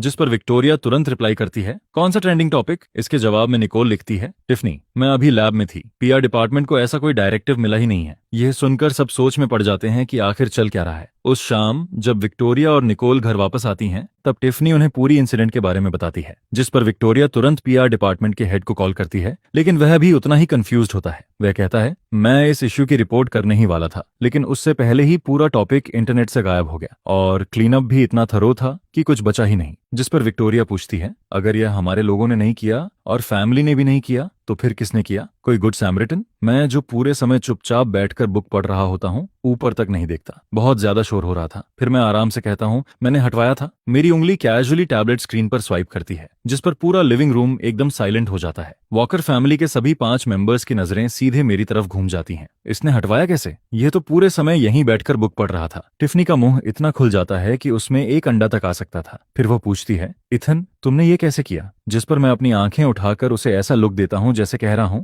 क्या ये कोई मुश्किल काम था? फिर मैं शांति से जवाब देता हूं, मैंने बस एक मैसेज भेजा था। एक मैसेज? टिफनी लगभग चिल्लाते हुए कहती है, ऐसा कौन है जिसे मैसेज भेजकर ट्विटर का ट्रेंडिंग टॉपिक सेकंडों में गायब किया जा सकता है? यह सुनकर विक्टोरिया को ऑब्सिडियन बैंक कार्ड याद आता है और उसका दिल तेजी से धड़कने लगता है। क्या इथन ने सिर्फ एक मामूली गॉसिप टॉपिक हटाने के लिए उस कार्ड के पीछे मौजूद रिसोर्सेज इस्तेमाल कर दिए? वहीं निकोल की आंखें क्यूरियोसिटी से चमकने लगती हैं। उसे फील होता है कि उसके छोटे भाई पर की जा रही उसकी स्टडी अब एक नए और फैसिनेटिंग फेज में एंटर कर चुकी है। दूसरी तरफ मिस्टर वॉकर और मिसेज वॉकर एक दूसरे को देखते हैं। उन दोनों की आंखों में एक जैसी शॉक और कंफ्यूजन दिखाई देता है। फिर टिफनी सीधे सोफा पर मेरे पास कूदकर बैठ जाती है। उसकी आंखें एक्साइटमेंट से चमक रही होती हैं। इथन, सच सच बताओ, क्या तुम ट्विटर के CEO को जानते हो या फिर तुम कोई सीक्रेट टॉप टियर हैकर हो? जिस पर मैं बुक बंद करता हूँ, खड़ा होता हूँ और उसकी जरूरत से ज्यादा इंटेंस नजरों से बचते हुए कहता हूँ, मैं बस कुछ ऐसे फ्रेंड्स को जानता हूँ जो डेटा क्लीनअप का काम करते हैं। इतना कहकर मैं अपनी बुक उठाता हूँ और ऊपर चला जाता हूँ, जिस पर पूरा वॉकर फैमिली लिविंग रूम में पत्थर की तरह जड़ होकर बैठा रह जाता है। आखिर ऐसे कौन से डेटा क्लीनअप वाले फ्रेंड्स होते हैं जो ट्विटर ट्रेंड को कचरे की तरह साफ कर सकते हैं? फिर टिफनी धीरे से कहती है, खत्म। मुझे लगता है मेरा भाई फैमिली रियूनियन के लिए नहीं आया, वह हमें रियलिटी चेक देने आया है। जिस पर विक्टोरिया अपने दर्द करते हुए टेम्पल्स को दबाती है और सोफा पर पीछे टिक जाती है। पहली बार उसे लगता है कि $multi-billion कॉर्पोरेशन संभालना अपने ही भाई को समझने से कहीं ज्यादा आसान है। मिस्टर वॉकर काफी देर तक चुप बैठे रहते हैं। फिर वह अल्फ्रेड से कहते हैं, आज के बाद ईथन से जुड़ी किसी भी ऑनलाइन इन्फॉर्मेशन की चिंता करने की जरूरत नहीं है। उसे पता है कि वह क्या कर रहा है। आखिरकार अब उन्हें समझ आ चुका था। वे अपने बेटे की प्रोटेक्शन करना चाहते थे, लेकिन उनका बेटा खुद एक walking nuclear level defence system निकला। उसकी रक्षा करने की कोशिश अब डरावनी होने के साथ साथ हास्यास्पद भी लगने लगी थी। वहीं दूसरी तरफ इस पूरे मामले की वजह मैं अपने रूम में वापस आता हूं और क्लो को एक सिंपल ऑर्डर देता हूं, भविष्य में ऐसी कोई भी बेकार इन्फॉर्मेशन दिखे तो सीधे हैंडल कर देना। जिस पर क्लो तुरंत जवाब देती है, यस सर। मेरे लिए यह बिल्कुल ऐसा था जैसे किसी मक्खी को उड़ा दिया हो। देर रात मिस्टर वॉकर अपने स्टडी रूम में बैठे कंप्यूटर स्क्रीन को घूर रहे होते हैं। स्क्रीन पर मेरी पिछली 18 साल की लाइफ की इन्वेस्टिगेशन रिपोर्ट खुली हुई होती है, लेकिन रिपोर्ट लगभग पूरी तरह ब्लैंक थी। उस पर लिखा होता है, इन्वेस्टिगेशन को अननोन रेजिस्टेंस मिली, multiple high level information firewall trigger हुए, फर्दर इंक्वायरी टर्मिनेट करने की रिकमेंडेशन दी जाती है, रिस्क लेवल एक्सट्रीमली हाई। यह पढ़कर मिस्टर वॉकर गहरी सांस छोड़ते हैं और अपना माथा दबाने लगते हैं। उन्हें हेल्पलेसनेस फील होने लगती है। यह बात पूरी तरह अब्सर्ड थी कि वॉकर फैमिली के कोर रिसोर्सेज लगाने के बाद भी वे कुछ पता नहीं कर पाए। पिछले कुछ दिनों की घटनाओं ने साफ कर दिया था कि उनका खोया हुआ बेटा कोई ऑर्डिनरी पर्सन नहीं है। तभी स्टडी रूम के दरवाजे पर हल्की नॉक सुनाई देती है। डैड अभी तक जाग रहे हैं? विक्टोरिया हाथ में गर्म मिल्क का ग्लास लेकर अंदर आती है। फिर वो पूछती है, अभी भी ईथन के पास्ट की इन्वेस्टिगेशन कर रहे हैं? जिस पर मिस्टर वॉकर सिर हिलाते हैं। कुछ नहीं मिल रहा। ऐसा लगता है जैसे सब जानबूझकर इरेज कर दिया गया हो। विक्टोरिया मिल्क डेस्क पर रखती है। उसका एक्सप्रेशन गंभीर हो जाता है। फिर वह कहती है, डैड मैं अग्री कर हूं, ईथन वैसा नहीं है जैसा वह दिखाई देता है। उस कार्ड के बारे में मैंने बाद में हमारे सर्कल के एक सीनियर फिगर से क्वाइटली पूछताछ की थी। उसने हिंट दिया कि वह एक ट्रांसेंडेंट लेवल पास है और उसका होल्डर अनइमेजिनेबल पावर रखता है। यह सुनकर मिस्टर वॉकर का दिल एक पल के लिए रुक जाता है। उन्होंने इस कॉन्सेप्ट के बारे में पहले कभी थोड़ा बहुत सुना था। यह उस हिडन सर्कल को रिप्रेजेंट करता था जो ऑर्डिनरी सोसाइटी के पीछे से दुनिया को कंट्रोल करता है। फिर विक्टोरिया आगे कहती है, और उसकी असिस्टेंट क्लो, उसकी पोस्चर, मूवमेंट्स और ट्रेनिंग देखकर लगता है कि वह किसी टॉप टियर सिक्योरिटी फर्म से है, या शायद उससे भी ज्यादा स्पेशलाइज्ड बैकग्राउंड रखती है। जिस पर पिता और बेटी दोनों चुप हो जाते हैं। कुछ देर बाद विक्टोरिया धीमी आवाज में कहती है, तो वॉकर फैमिली आखिर किसे वापस लेकर आई है?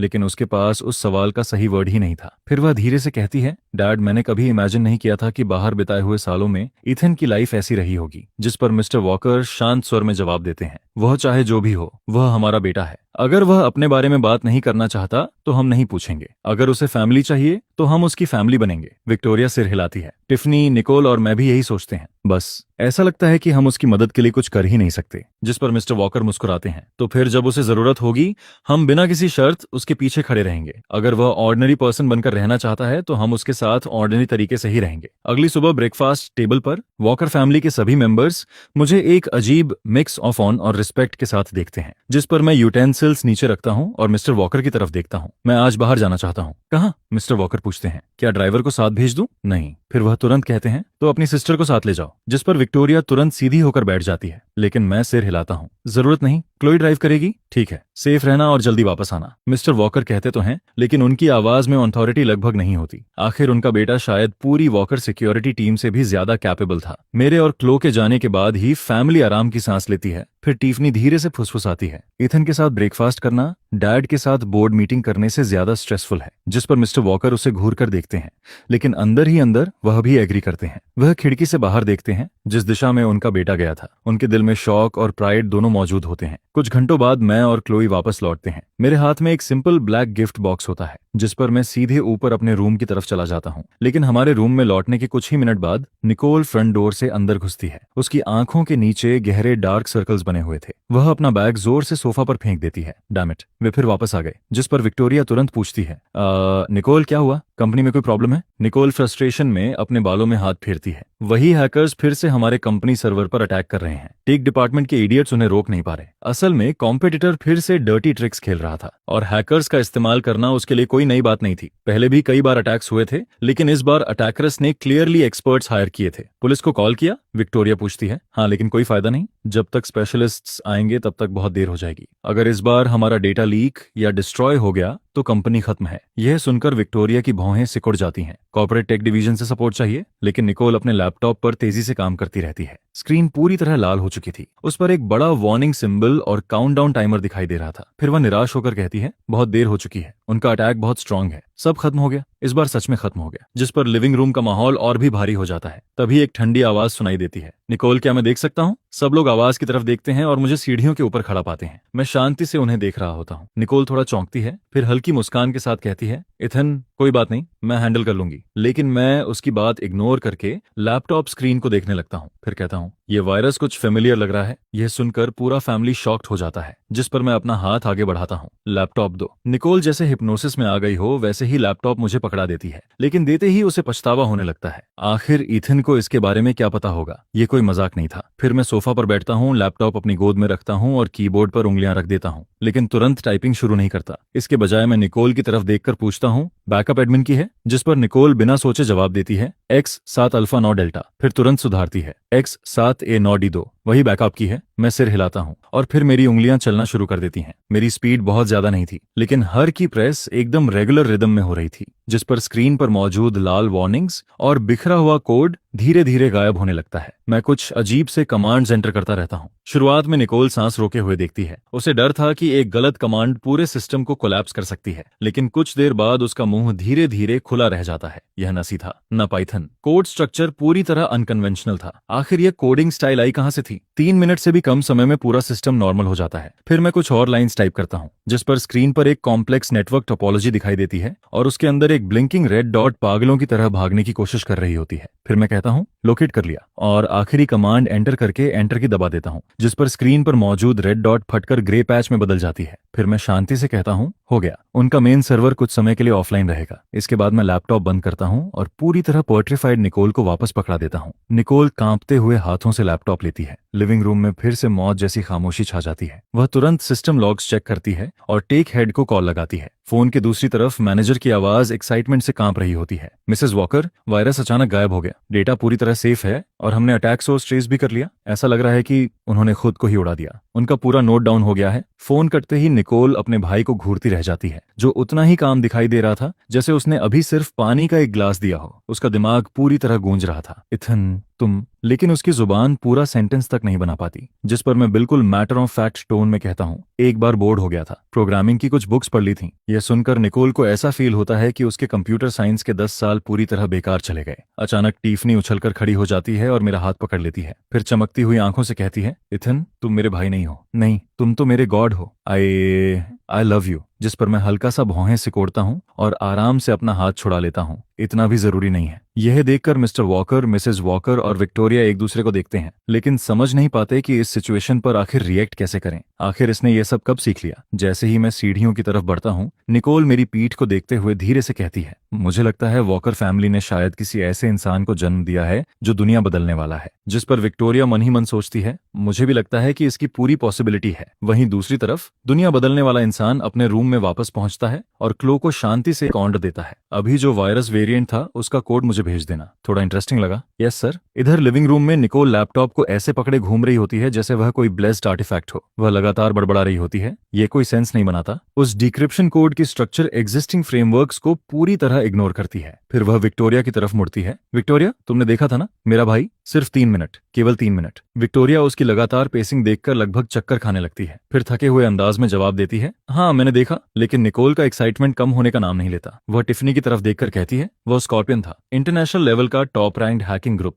हमारी कंपनी की बेस टेक टीम 3 दिन और 3 रातें काम करती रही, लेकिन कुछ नहीं कर पाई। और ईथन ने 3 मिनट में खत्म कर दिया, ऊपर से उनका होम बेस भी उड़ा दिया। आखिर प्रोग्रामिंग की कुछ बुक्स पढ़ लेना ऐसा कैसे हो सकता है? यह सुनकर मिस्टर वॉकर अपना टीकअप पकड़ते हैं, लेकिन उनका हाथ हल्का सा कांप रहा होता है। फिर भी वह फादरली कंपोजर बनाए रखने की कोशिश करते हुए कहते हैं, शायद ईथन को इस तरह की चीजों में स्पेशल टैलेंट है। Special talent? निकोल लगभग उछल पड़ती है, ये कोई स्पेशल टैलेंट नहीं है, ये पूरी दूसरी लीग है। ये सीधा कंप्लीट कर्ब स्टंप है। डैड, आप समझ ही नहीं रहे। दूसरी तरफ मिसेस वॉकर ऊपर की तरफ देखते हुए चिंतित स्वर में कहती हैं, तुम लोगों को क्या लगता है इथन थक तो नहीं गया? अभी उसने अपने दिमाग का इतना इस्तेमाल किया। जिस पर टीफनी मुस्कुराते हुए कहती है, निकोल अब समझ आया ना कि हमारा भाई कितना अमेजिंग है? मैंने पहले ही कहा था, अपने हॉबी से उसके प्रोफेशन को चैलेंज मत करो। यह सुनकर निकोल सिर झुका देती है, तुम सही थी टिफनी, मैं ही नैरो माइंडेड थी। अब वह अपने भाई को जिस नजर से देख रही थी उसमें सिर्फ प्योर एडमिरेशन था। एक टेक गीक अपने सुप्रीम मास्टर को जिस तरह देखता है, बिल्कुल वैसा। फिर टीफनी गर्व से कहती है, हाँ हाँ हाँ, मेरा भाई हिडन टैलेंट्स का पूरा ट्रेजर बॉक्स है। तभी मैं नीचे आता हूँ, ऐसा लग रहा था जैसे कहीं बाहर जाने वाला हूँ। जिस पर मैं सीधा कहता हूँ,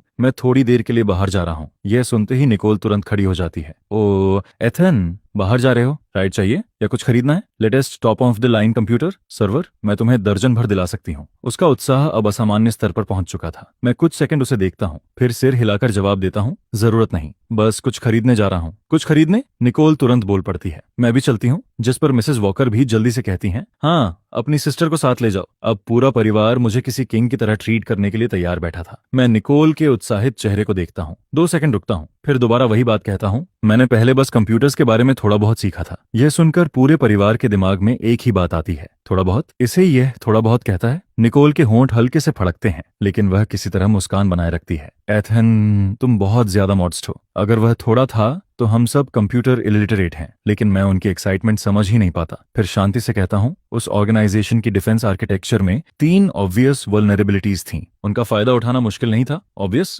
मुश्किल नहीं था। निकोल की आंखें चौड़ी हो जाती हैं। हमारा टेक डिपार्टमेंट गंजा होने वाला था उन्हें ढूंढते ढूंढते। इथन, थोड़ा एक्सप्लेन करोगे? जिस पर मैं आराम से कहता हूँ, पोर्ट 8080 पर बफर ओवरफ्लो, उसके साथ डबल लिंक लिस्ट का इस्तेमाल करके स्टैक प्रोटेक्शन बाईपास किया। बस यह सुनते ही निकोल तुरंत फोन निकालकर नोट्स लेना शुरू कर देती है। जैसे जैसे वह सुनती जाती है, उसकी आंखें और ज्यादा चमकने लगती हैं। Brilliant, absolutely brilliant. तो ऐसा भी किया जा सकता है। मैंने इसके बारे में सोचा क्यों नहीं? जब तक वह अपने सारे नोट्स कंप्लीट करके ऊपर देखती है, तब तक मैं और क्लोई घर से बाहर निकल चुके होते हैं। जिस पर निकोल फोन को सीने से लगाकर एक्साइटेड आवाज में फैमिली से कहती है, आप लोगों ने सुना? ईथन की कुछ लाइंस की गाइडेंस की कीमत करोड़ों में है। फिर खुद ही सिर हिलाती है, नहीं, करोड़ों भी कम है। ये तो किंग्स रेंसम के बराबर है। मिसेस वॉकर हैरानी से पूछती हैं, क्या ये सच में इतना अमेजिंग है? जिस पर निकोल तुरंत जवाब देती है, अमेजिंग शब्द भी कम पड़ जाएगा। इससे हमारी कंपनी देश का बेस्ट फायरवॉल बना सकती है। नो, विक्टोरिया अपने कफ्स ठीक करते हुए कहती है, दुनिया का बेस्ट फायरवॉल। फिर वह हल्की मुस्कान के साथ जोड़ती है, आज के बाद फैमिली को कोई टेक्निकल प्रॉब्लम हुई तो हम सीधे ईथन के पास जाएंगे। लेकिन निकोल अब ब्लाइंड फेथ मोड में पहुंच चुकी थी। वह सिर हिलाकर कहती है, सिर्फ टेक्निकल प्रॉब्लम नहीं, मुझे तो लगता है कि अगर कंपनी बैंकरप्टेसी के कगार पर भी हो तो ईथन कैजुअली उसे भी बचा लेगा। यह सुनकर टिफनी उत्सुकता से पूछती है, तो अगर अगली रेस में मेरी इंजन खराब हो गई तो मैं ईथन से उसे भी चेक करवा सकती हूँ? जिस पर पूरा परिवार उसे ऐसे देखता है जैसे उसने दुनिया का सबसे बेवकूफ सवाल पूछ लिया हो। यह देखकर टिफनी चुपचाप अपना मुंह बंद कर लेती है।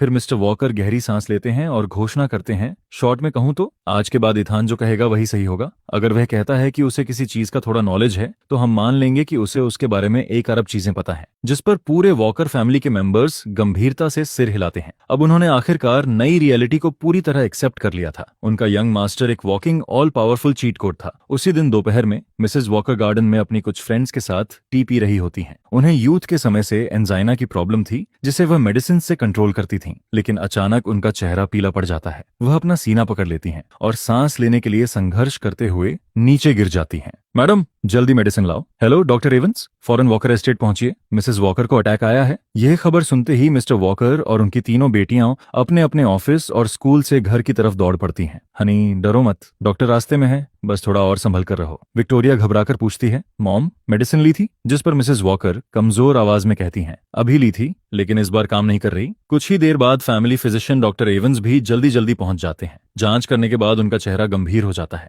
मिस्टर वॉकर, यह अटैक बहुत सीवियर है, नॉर्मल मेडिकेशन काम नहीं कर रही, हमें तुरंत हॉस्पिटल जाना होगा। तो फिर इंतजार किस बात का है? विक्टोरिया तेज आवाज में कहती है, कार तैयार करो, नियरेस्ट हॉस्पिटल चलते हैं। उसी समय मैं नीचे आता हूँ और सोफा पर दर्द से कराहती हुई अपनी माँ को देखता हूँ, जिस पर मेरी भौहें हल्की सी सिकुड़ जाती हैं। मैं तेजी से उनकी तरफ बढ़ता हूँ और भीड़ के बीच पहुंच जाता हूँ। इथन, डॉक्टर एवंस जल्दी से कहते हैं, यह सिचुएशन जितनी दिख रही है उससे ज्यादा सीरियस है, कोई रेकलेस काम मत करना। वहीं टिफनी भी इंस्टिंक्टिवली मुझे रोकने की कोशिश करती है, लेकिन मैं उसकी बात इग्नोर कर देता हूँ। फिर मैं घुटनों के बल बैठता हूँ और मिसेस वॉकर की इनर रिस्ट पर एक प्रेशर पॉइंट को प्रेस करता हूँ। इसे रोको, डॉक्टर एवंस चिल्लाते हैं, लेकिन मैं उनकी तरफ देखता तक नहीं। अचानक मेरे हाथ में एक छोटा मेटल केस दिखाई देता है। मैं उसे खोलता हूँ। अंदर बालों जितनी पतली कई नीडल्स रखी होती हैं। फिर मैं उनमें से एक नीडल उठाता हूँ और बेहद स्टेडी हाथों से मिसेस वॉकर की गर्दन के पास मौजूद दूसरे प्रेशर पॉइंट में इंसर्ट कर देता हूँ। यह देखकर डॉक्टर एवंस गुस्से से चिल्लाते हैं, ये पागलपन है, तुम ऐसे अकुप्रेशर नहीं कर सकते। लेकिन तभी कुछ ऐसा होता है जिससे सबके चेहरे बदल जाते हैं। मिसेस वॉकर की तेज सांसें धीरे धीरे नॉर्मल होने लगती हैं। उनका दर्द साफ तौर पर कम हो चुका था। यह देखकर पूरे रूम में शौक छा जाता है। फिर मैं नीडल वापस रखता हूँ, केस से एक छोटा नोटपैड और पेन निकालता हूँ, कुछ हर्ब्स और डोजेस लिखता हूँ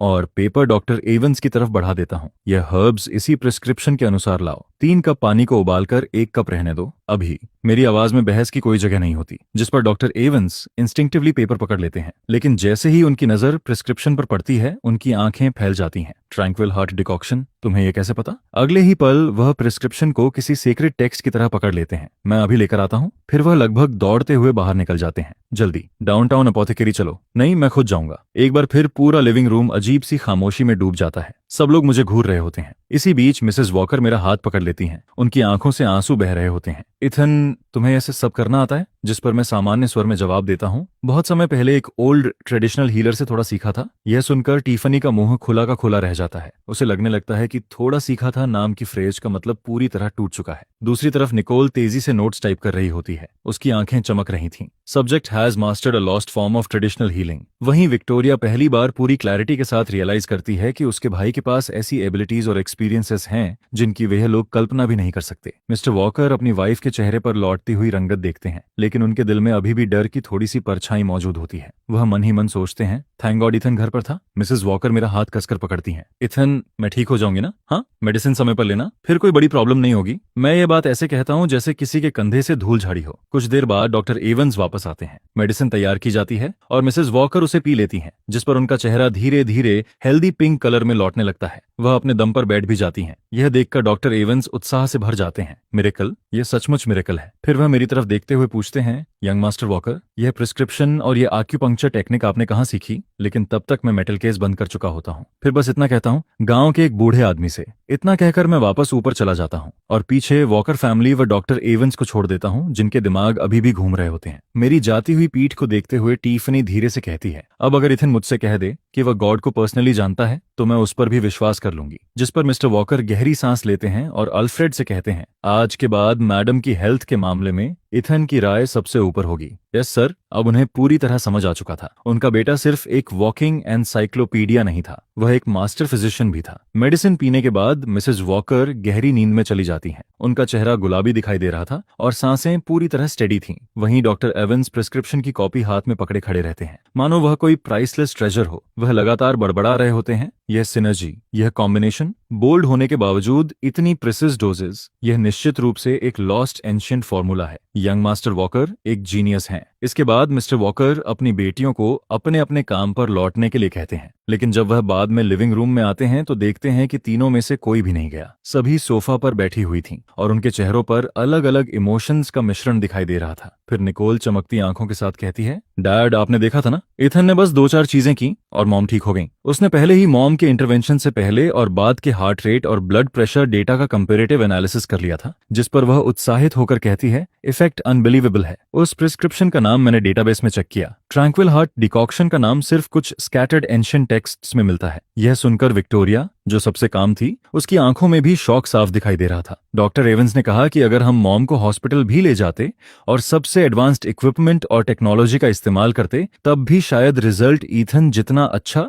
या इतना फास्ट नहीं होता। यह सुनकर चारों एक दूसरे को देखते हैं और एक बार फिर साइलेंस में डूब जाते हैं। फिर टिफनी अचानक खड़ी हो जाती है। नहीं, अब मुझे उससे पूछना ही पड़ेगा कि आखिर चल क्या रहा है। उसके पास और कितने सरप्राइजेस हैं जिनके बारे में हमें कुछ नहीं पता। इतना कहकर वह सीढ़ियों की तरफ दौड़ पड़ती है। मेरा रूम का दरवाजा थोड़ा खुला हुआ था। मैं डेस्क पर बैठा कंप्यूटर में कुछ डेटा प्रोसेस कर रहा होता हूँ, जबकि क्लो हमेशा की तरह चुपचाप मेरे बगल में खड़ी रहती है। टिफनी दरवाजे पर नॉक करती है और अपनी नजर में सबसे चार्मिंग स्माइल देती है। इथन, बिजी हो? हाँ, मॉम के लिए जो प्रिस्क्रिप्शन दिया था और जो एक्यूपंक्चर किया था वह सच में अमेजिंग था। तुमने ये सब किससे सीखा? इसी बीच मिस्टर वॉकर, विक्टोरिया और निकोल भी रूम में आ जाते हैं। उनके चेहरों पर क्यूरियोसिटी साफ दिखाई दे रही थी, जिस पर मेरी नजर उन सब पर घूमती है और मैं सामान्य स्वर में जवाब देता हूँ, एक ओल्ड ट्रेडिशनल हीलर से सीखा था। कंट्री साइड का फोक रेमेडी है। यह सुनकर टिफनी के होंठ फड़क जाते हैं। कैसा कंट्री साइड है ये, जहाँ ऐसे जीनियस पैदा होते हैं? मुझे लगता है कभी मुझे भी वहां जाकर क्लास लेनी चाहिए। लेकिन मैं कोई जवाब नहीं देता। स्पष्ट था कि मेरा उस ओल्ड हीलर की लोकेशन बताने का कोई इरादा नहीं था, जिस पर विक्टोरिया दूसरा तरीका अपनाती है। एथन, कंप्यूटर्स के अलावा और क्या क्या सीखा है? मैं शांत स्वर में जवाब देता हूँ, थोड़ा बहुत सब कुछ। थोड़ा बहुत? टिफनी तुरंत बोल पड़ती है। एथन, जब तुम थोड़ा कहते हो तो उसका लेवल क्या होता है? आज जैसा? मैं कुछ सेकंड सोचने का नाटक करता हूँ, फिर बाहर गार्डन की तरफ इशारा करता हूँ। वहां एक टेढ़े पेड़ की ट्रिमिंग चल रही होती है, शायद उस गार्डनर से थोड़ा ज्यादा। सभी लोग मेरी उंगली की दिशा में देखते हैं। वहां मिस्टर माइकेलस दिखाई देते हैं, एक वर्ल्ड रिनॉन्ड बॉटनिस्ट और मास्टर गार्डनर। मिस्टर वॉकर उन्हें विदेश से भारी रकम देकर लेकर आए थे और वह इस समय बेहद कीमती बोनसाई ट्री को बड़ी सावधानी से ट्रिम कर रहे होते हैं। अपने फील्ड में मिस्टर माइकल्स को टाइटन माना जाता था। यह सुनकर टिफनी को ऐसा लगता है जैसे उसकी सांस रुक गई हो। फील्ड के टाइटन से ज्यादा जानना और उसे थोड़ा कहना। मिस्टर वॉकर गहरी सांस लेते हैं और आखिरकार सवाल पूछने का इरादा छोड़ देते हैं। अब उन्हें पूरी तरह समझ आ चुका था। मेरे लिए थोड़ा का मतलब एक्सपर्ट लेवल था और फॉल्क रेमेडी का मतलब लॉस्ट लेजेंडरी आर्ट। फिर वह मेरी तरफ देखते हुए कहते हैं, इथन, आज अपनी माँ की जान बचाने के लिए थैंक यू। जिस पर मैं सिर हिलाता हूँ। Of course. मेरा रवैया बिल्कुल ऐसा था जैसे मैंने किसी को पानी का एक ग्लास पकड़ाया हो। इसके बाद चारों रूम से बाहर निकल जाते हैं और धीरे से दरवाजा बंद कर देते हैं। हॉलवे में पहुंचते ही टिफनी अपने बाल पकड़ लेती है।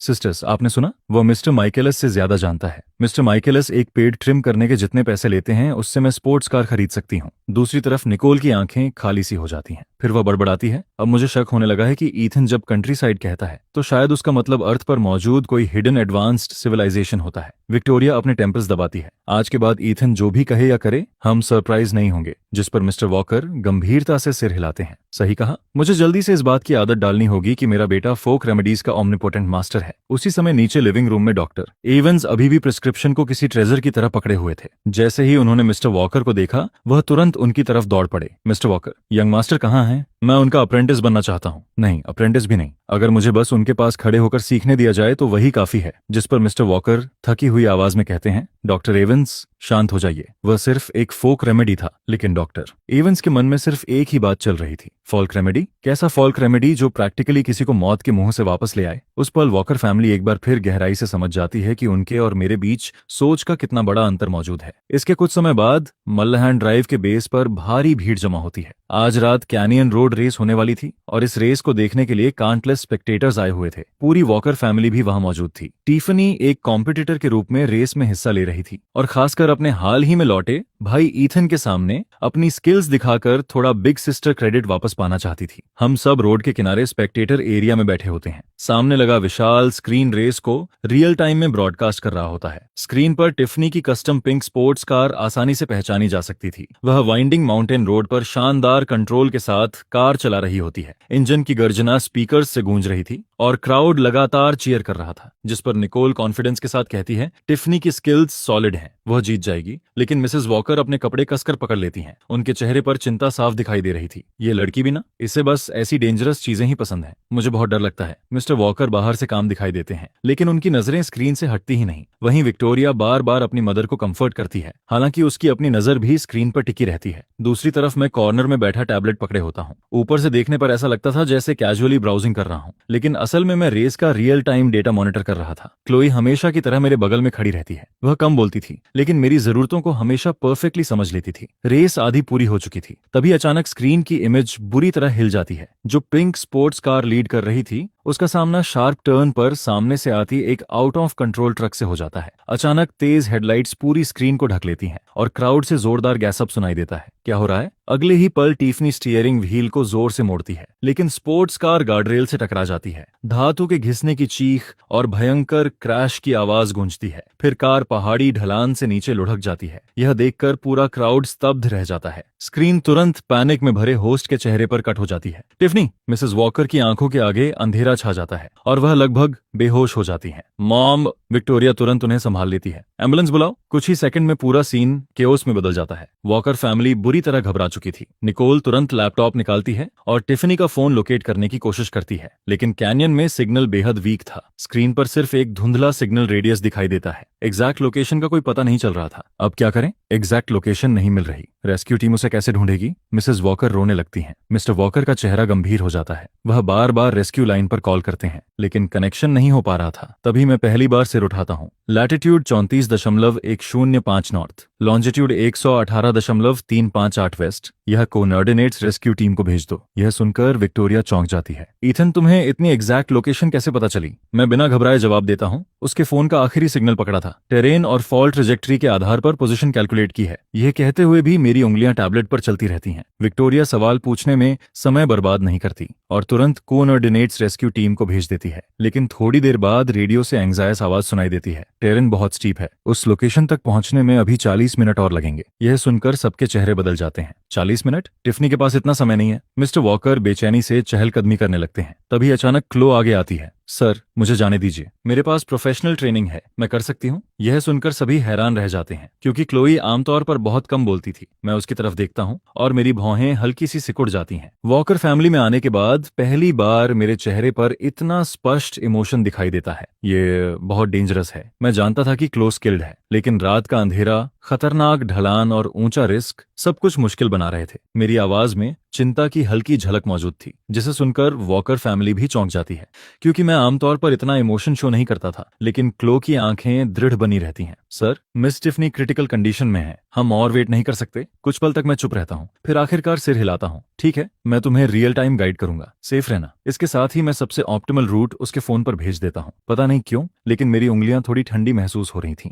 Thank you. क्लो हल्का सा सिर झुकाती है। मैं केयरफुल रहूंगी। और फिर बिना समय गनवाए अंधेरे का फायदा उठाकर ढलान की तरफ बढ़ जाती है। मैं वहीं खड़ा रह जाता हूँ। मेरी नजर उसी दिशा में टिकी रहती है जहां वह गई थी। यह देखकर विक्टोरिया धीरे से कहती है, इथन किसी के लिए कभी इतना नर्वस नहीं हुआ। समय धीरे धीरे बीतता है। हर सेकंड यातना जैसा महसूस हो रहा था। स्पेक्टेटर्स धीरे धीरे जा चुके थे। अब वहां सिर्फ चिंतित वॉकर फैमिली बची थी। मिसेस वॉकर लगातार प्रार्थना कर रही थी। मिस्टर वॉकर आगे पीछे टहल रहे थे और निकोल फोन पर क्लो न का PS सिग्नल घूर रही थी। आधे घंटे से ज्यादा समय बीत जाता है। तभी रेडियो से क्लोई की आवाज सुनाई देती है, मिस टिफनी कॉन्शियस हैं, मैं उन्हें ऊपर ला रही हूँ। यह सुनते ही सबकी सांसों में जान लौट आती है। लगभग 10 मिनट बाद ढलान के नीचे दो आकृतियां दिखाई देती हैं। क्लोई टिफनी को सहारा देकर ऊपर ला रही होती है। उसके कदम लड़खड़ा रहे थे, लेकिन वह फिर भी टिफनी को मजबूती से संभाले हुए थी। टिफनी का चेहरा पीला पड़ चुका था, उसके माथे से खून बह रहा था और उसका बायां हाथ अस्वाभाविक एंगल पर लटक रहा था। स्पष्ट था कि वह बुरी तरह घायल हुई थी। टिफनी, मिसेस वॉकर दौड़कर अपनी बेटी को गले लगा लेती हैं। उनकी आंखों से खुशी के आंसू बहने लगते हैं। उसी समय रेस्क्यू टीम भी पहुंच जाती है। वे तुरंत इंजरीज चेक करते हैं। इनिशियल असेसमेंट के अनुसार टिफनी का लेफ्ट आर्म टूट चुका था, कई सॉफ्ट टिश्यू कंट्यूजन्स थे और एक माइल्ड कंकशन भी था। फिर उसे स्ट्रेचर पर डालकर एम्बुलेंस की तरफ ले जाया जाता है। लेकिन उसी समय मेरी नजर क्लोई पर पड़ती है। मैं तुरंत उसकी पैंट्स पर फैलते हुए बड़े डार्क स्टेन को नोटिस कर लेता हूँ। मैं उसे संभालता हूँ क्योंकि उसका शरीर लड़खड़ाने लगा था, जिस पर क्लोई कमजोर मुस्कान देती है। सर, मैं ठीक हूँ, चिंता मत कीजिए। लेकिन वह अपनी बात पूरी भी नहीं कर पाती। उसकी आंखों के आगे अंधेरा छा जाता है और वह बेहोश होकर गिरने लगती है। मैं तुरंत उसे अपनी बाहों में पकड़ लेता हूँ, फिर उसकी पैंट लेग ऊपर करता हूँ और एक लंबा गहरा घाव दिखाई देता है जिससे अभी भी काफी खून बह रहा था। जल्दी इसे एम्बुलेंस में ले जाओ, मैं क्लो को पकड़े हुए चिल्लाता हूँ। मेरी आवाज में ऐसी बेचैनी थी जो किसी ने पहले कभी नहीं सुनी थी। हॉस्पिटल के इमरजेंसी रूम में इनिशियल ट्रीटमेंट के बाद डॉक्टर बाहर आते हैं। उनका चेहरा गंभीर दिखाई दे रहा था। डॉक्टर, कैसी हैं वो दोनों? जिस पर डॉक्टर जवाब देते हैं, मिस टिफनी की इंजरीज लाइफ थ्रेटनिंग नहीं है, लेकिन मिस क्लोई का बहुत ज्यादा ब्लड लॉस हुआ है। हॉस्पिटल में टाइप ए ब्लड की भारी कमी है। हमें तुरंत एक नॉन रिलेटिव डोनर चाहिए। ब्लड की कमी? मिस्टर वॉकर चौंक जाते हैं। इमरजेंसी में ब्लड कैसे कम हो सकता है? क्या यहाँ किसी का टाइप ए है? ये सुनकर मिसेस वॉकर, विक्टोरिया और निकोल एक साथ कहती हैं, हमारा टाइप ए है। जिस पर डॉक्टर कहते हैं, हम क्विक टेस्ट करेंगे। कुछ मिनट बाद रिपोर्ट्स डॉक्टर के हाथ में आती हैं। वह उन्हें देखकर चौंक जाते हैं। अजीब बात है, आप सब मिस क्लो के ब्लड रिलेटिव्स हैं। रेगुलेशंस के अनुसार डायरेक्ट रिलेटिव्स ब्लड डोनेट नहीं कर सकते, रिजेक्शन रिस्क होता है। यह सुनकर पूरा इमरजेंसी रूम एक पल के लिए शांत हो जाता है। तभी मैं आगे बढ़ता हूँ। मेरा ब्लड RH नेगेटिव है। इमरजेंसी ट्रांसफ्यूजन के लिए मेरा ब्लड ले सकते हैं। मेरी बात किसी थंडर क्लैप की तरह पूरे रूम में गूंजती है। इथन, विक्टोरिया की आंखें फैल जाती हैं। तुमने क्या कहा? तुम RH नेगेटिव हो? लेकिन हमारी पूरी फैमिली तो... उसकी बात अधूरी रह जाती है, लेकिन सभी उसका मतलब समझ जाते हैं। अचानक मिसेस वॉकर को कुछ याद आता है। उनका चेहरा एकदम पीला पड़ जाता है। फिर कांपती आवाज में वह कहती हैं, जब तुम पैदा हुए थे हॉस्पिटल में एक मिक्सअप हुआ था। तभी मैं शांत तरीके से एक फाइल निकालता हूँ और कहता हूँ, हमारी राइवल कंपनी ने बीच में इंटरफियर किया था और उसी दौरान बेबीज को बदल दिया गया था। हम हमेशा यही सोचते रहे कि वह एक लड़का था। हमने कभी दोबारा इस बात पर शक नहीं किया, लेकिन मैंने भी कभी इमेजिन नहीं किया था कि सच्चाई कुछ और होगी। जिस पर मैं फाइल खोलकर आगे कहता हूँ, उस साल के सर्विलांस रिकॉर्ड्स और स्टाफ ट्रांसफर लिस्ट्स सब यहीं मौजूद हैं। हमारे रायल्स ने वॉकर फैमिली पर अटैक करने की कोशिश में जेंडर कंफर्म होने से पहले ही मुझे उठा लिया था। इसके बाद अपने ट्रैक्स छिपाने के लिए उन्होंने DNA सैंपल्स तक बदल दिए थे, जिसकी वजह से रिपोर्ट में फेमिलियर मैच दिखाई दिया था। लेकिन रियल वॉकर चाइल्ड क्लो है। उन्होंने जानबूझकर उसे मेरी असिस्टेंट बनाकर रखा ताकि वह पूरी जिंदगी एक सब ओनर्डिनेट रोल में जीती रहे। यह सुनकर वहां मौजूद हर इंसान के अंदर इमोशंस का तूफान उठने लगता है। जिस पर मिसेस वॉकर हॉस्पिटल बेड पर बेहोश पड़ी क्लो को देखती है और उनकी आंखों से लगातार आंसू बहने लगते हैं। मेरी बेटी, तुमने इतने सालों तक कितना कुछ सहा है। इसके बाद इमरजेंसी ट्रांसफ्यूजन के बाद क्लोई आखिरकार डेंजर से बाहर आ जाती है और धीरे धीरे होश में आने लगती है, जिस पर जब उसे अपनी असली पहचान की सच्चाई पता चलती है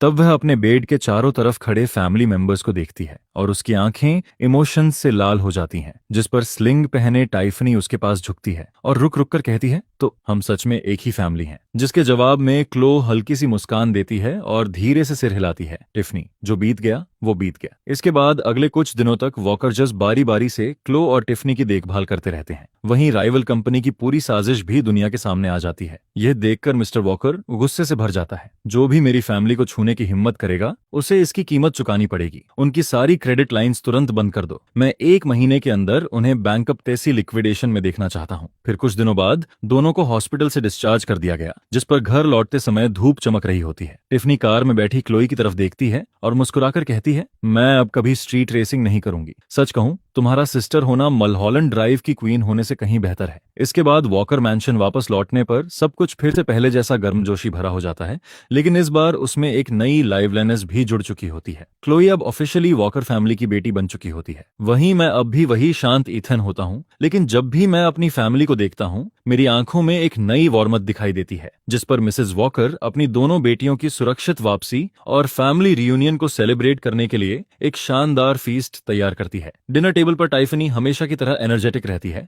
और लगातार क्लो से सवाल पूछती रहती है। वहीं विक्टोरिया और निकोल भी अपनी लंबे समय से खोई हुई सिस्टर पर खूब प्यार लुटाती रहती हैं। फिर कुछ महीने बाद वॉकर मैंशन के गार्डन में खूबसूरत गार्डेनियाज पूरी तरह खिल चुके होते हैं और उनकी मीठी खुशबू पूरे माहौल में फैली रहती है। मैं एक स्टोन बेंच पर बैठा दूर खड़ी क्लो को देख रहा होता हूँ, जो मिसेस वॉकर के साथ फ्लावर्स प्रून कर रही होती है। सिंपल ड्रेस पहने हुए जब उसकी उंगलियां फूलों की पंखुड़ियों को हल्के से छूती हैं, तब वह किसी शांत पेंटिंग जैसी लगती है। तभी विक्टोरिया 2 ग्लासेस लेकर मेरी तरफ आती है। इथिन, कुछ ठंडा P low, freshly squeezed watermelon juice है। जिस पर वह एक ग्लास मुझे थमा देती है। उसकी हर मूवमेंट बेहद जेंटल होती है और उसकी आंखों में परफेक्ट अमाउंट ऑफ कंसर्न दिखाई देता है। मलहोलैंड ड्राइव वाली रात के बाद जब मैंने एग्जैक्ट को नर्डिनेट्स दिए थे और हॉस्पिटल में क्लो को इमरजेंसी ब्लड ट्रांसफ्यूजन दिया था, तभी से उसका मेरे प्रति नजरिया बदल चुका था। अब उसमें सिर्फ एक बड़ी बहन वाली केयर नहीं थी, बल्कि रिस्पेक्ट और एक ऐसी सॉफ्टनेस भी थी जिसे शब्दों में बताना मुश्किल था। मैं ग्लास लेकर उसे थैंक यू कहता हूँ और जैसे ही एक एसआईप लेता हूँ तभी टिफनी एक ब्रांड न्यू गेम कंट्रोलर लेकर दौड़ती हुई आ जाती है। एथन, मेरे साथ कुछ राउंड्स खेलो। उसका बयान हाथ पूरी तरह ठीक हो चुका होता है और उसकी पर्सनालिटी पहले की तरह लाइवली बनी रहती है, लेकिन अब जब भी वह मेरी तरफ देखती है उसमें बड़ी बहन वाली बॉसनेस नहीं होती। उसकी जगह हल्की सी गर्लिश शाइन दिखाई देती है। वहीं पास की बेंच पर निकोल बैठी होती है। उसके लैपटॉप में माउंटेन रेस्क्यू रूट ऑप्टिमाइजेशन का प्लान खुला होता है,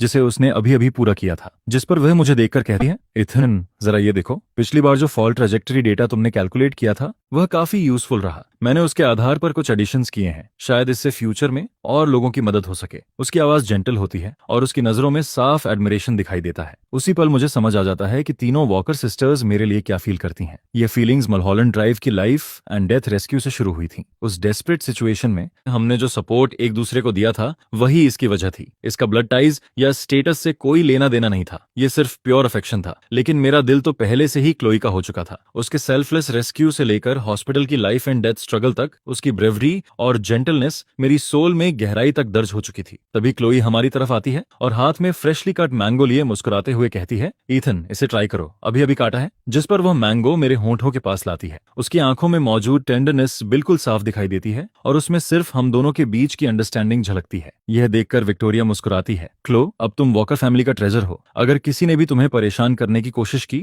तो हम तीनों उसे कभी माफ नहीं करेंगे। सूरज की सुनहरी किरणें पूरे गार्डन को रोशन कर रही होती हैं और ग्रास पर मेरी और क्लो की लंबी शैडोज फैली हुई दिखाई देती हैं। समय धीरे धीरे आगे बढ़ता है और देखते ही देखते कई महीने गुजर गए, जिस पर जिन फीलिंग्स को उन्होंने इतने समय तक दबाकर रखा था वे एक बार फिर धीरे धीरे सामने आने लगती हैं। यह सब खुलकर नहीं होता, लेकिन इतना जरूर होता है कि सब कुछ साफ महसूस होने लगता है। विक्टोरिया अब भी जेंटल रहती है, लेकिन मेरी तरफ उसका ध्यान पहले से कहीं ज्यादा बढ़ जाता है। जब भी मैं और क्लोई वॉकर हाउस आते हैं, टेबल पर मेरा फेवरेट वाटरमेलन जूस पहले से रखा होता है और स्टडी रूम में मेरी पसंद की फाइनेंशियल मैगजीन्स मौजूद रहती हैं। कई बार जब मैं और मिस्टर वॉकर बिजनेस डिस्कस कर रहे होते हैं तब विक्टोरिया चुपचाप पास बैठी रहती है, सही समय पर पानी का ग्लास दे देती है, या फिर जब मैं किसी सोच में डूबा होता हूँ तब किसी जरूरी इन्फॉर्मेशन की तरफ इशारा कर देती है। एक बार मैंने कैजुअली कहा था कि मुझे हैंडमेड वुडन ऑर्नामेंट्स पसंद है, जिसके कुछ समय बाद मेरे बुकशेल्फ पर एक यूनिक वुड कार्विंग दिखाई देने लगती है। विक्टोरिया मुस्कुराकर कहती है, शॉपिंग के दौरान दिखा था, यूनिक लगा इसलिए खरीद लिया, अगर पसंद आए तो रख लेना। मैं उसकी आंखों में छिपी उम्मीद को देख लेता हूँ और सब समझ जाता हूँ, लेकिन मैं सिर्फ मुस्कुराकर उसे थैंक यू कहता हूँ और फिर वह ऑर्नामेंट क्लो को दे देता हूँ। क्लोई उसे बहुत पसंद करती है और खुशी से हाथों में पकड़ लेती है,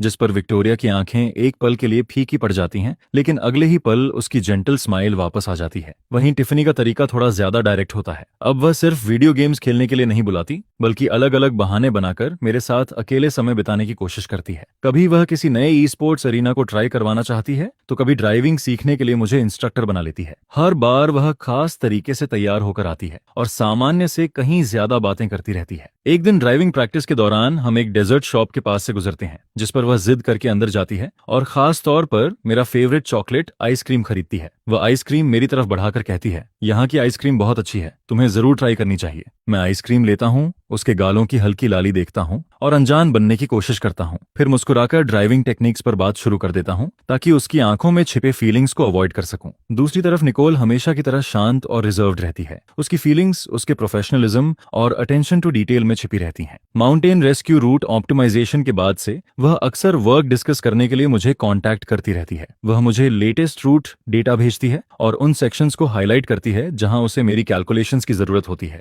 कई बार वह मेरे ऑफिस के पास वाले कॉफी शॉप में भी आ जाती है और हम लैपटॉप पर बैठकर लॉजिक डिस्कस करते रहते हैं। प्रोफेशनल टॉपिक्स पर बात करते समय उसकी नजर फोकस्ड रहती है, लेकिन जब भी कुछ पल के लिए उसकी आंखें मुझ पर टिकती हैं तब उनमें एक हल्की सी सॉफ्टनेस दिखाई देती है। एक शाम हम काफी देर तक बात करते रहते हैं, तभी हल्की बारिश शुरू हो जाती है, जिस पर निकोल अपने बैग से अम्ब्रेला निकालकर मेरी तरफ बढ़ाती है। बारिश ज्यादा नहीं है, लेकिन तुम्हें भीगना नहीं चाहिए। मैं नोटिस करता हूँ कि अम्ब्रेला का मैट फिनिश हैंडल बिल्कुल मेरी पसंद जैसा है। साफ था कि उसने इसे खास तौर पर मेरे लिए तैयार किया था। मैं धीरे से उसे थैंक यू कहता हूँ और मुड़कर देखता हूँ। वहीं थोड़ी दूरी पर क्लो अपना अम्ब्रेला लिए मेरा इंतजार कर रही होती है, जिस पर मैं जल्दी से उसके पास जाता हूँ, निकोल वाला अम्ब्रेला बंद करता हूँ, क्लो का अम्ब्रेला पकड़ता हूँ और स्वाभाविक रूप से उसके कंधे पर हाथ रख देता हूँ। निकोल वहीं खड़ी हमारी दूर जाती हुई परछाइयों को देखती रहती है, फिर धीरे से अपना लैपटॉप बंद कर देती है और उसके होंठों पर मौजूद मुस्कान थोड़ी फीकी पड़ जाती है। उन तीनों की फीलिंग्स पूरी तरह प्योर थीं। उनमें कोई राइवलरी या मैलिस नहीं था, बस अफेक्शन जताने के तरीके अलग अलग थे, लेकिन मेरे दिल का जवाब कभी नहीं बदला था। क्लोई की इमेज बहुत पहले ही मेरे हर ख्याल में बस चुकी थी। बाकी सभी की काइंडनेस सिर्फ मेरे अंदर क्लोई के लिए मौजूद फीलिंग्स को और ज्यादा क्लियर करती जा रहने को कहती है और लौटने पर हमारी सारी बातें उत्साह से सुनती है। वहीं जब मैं और निकोल वर्क डिस्कस कर रहे होते हैं तब वह पास बैठकर किताब पढ़ती रहती है या हमारे लिए टी तैयार करती रहती है। एक दिन जब मैं और मेरे लिए कुछ तैयार करती है तब क्लो मुस्कुराकर उसे एक्सेप्ट करती है और उसकी थॉटफुलनेस की तारीफ करती है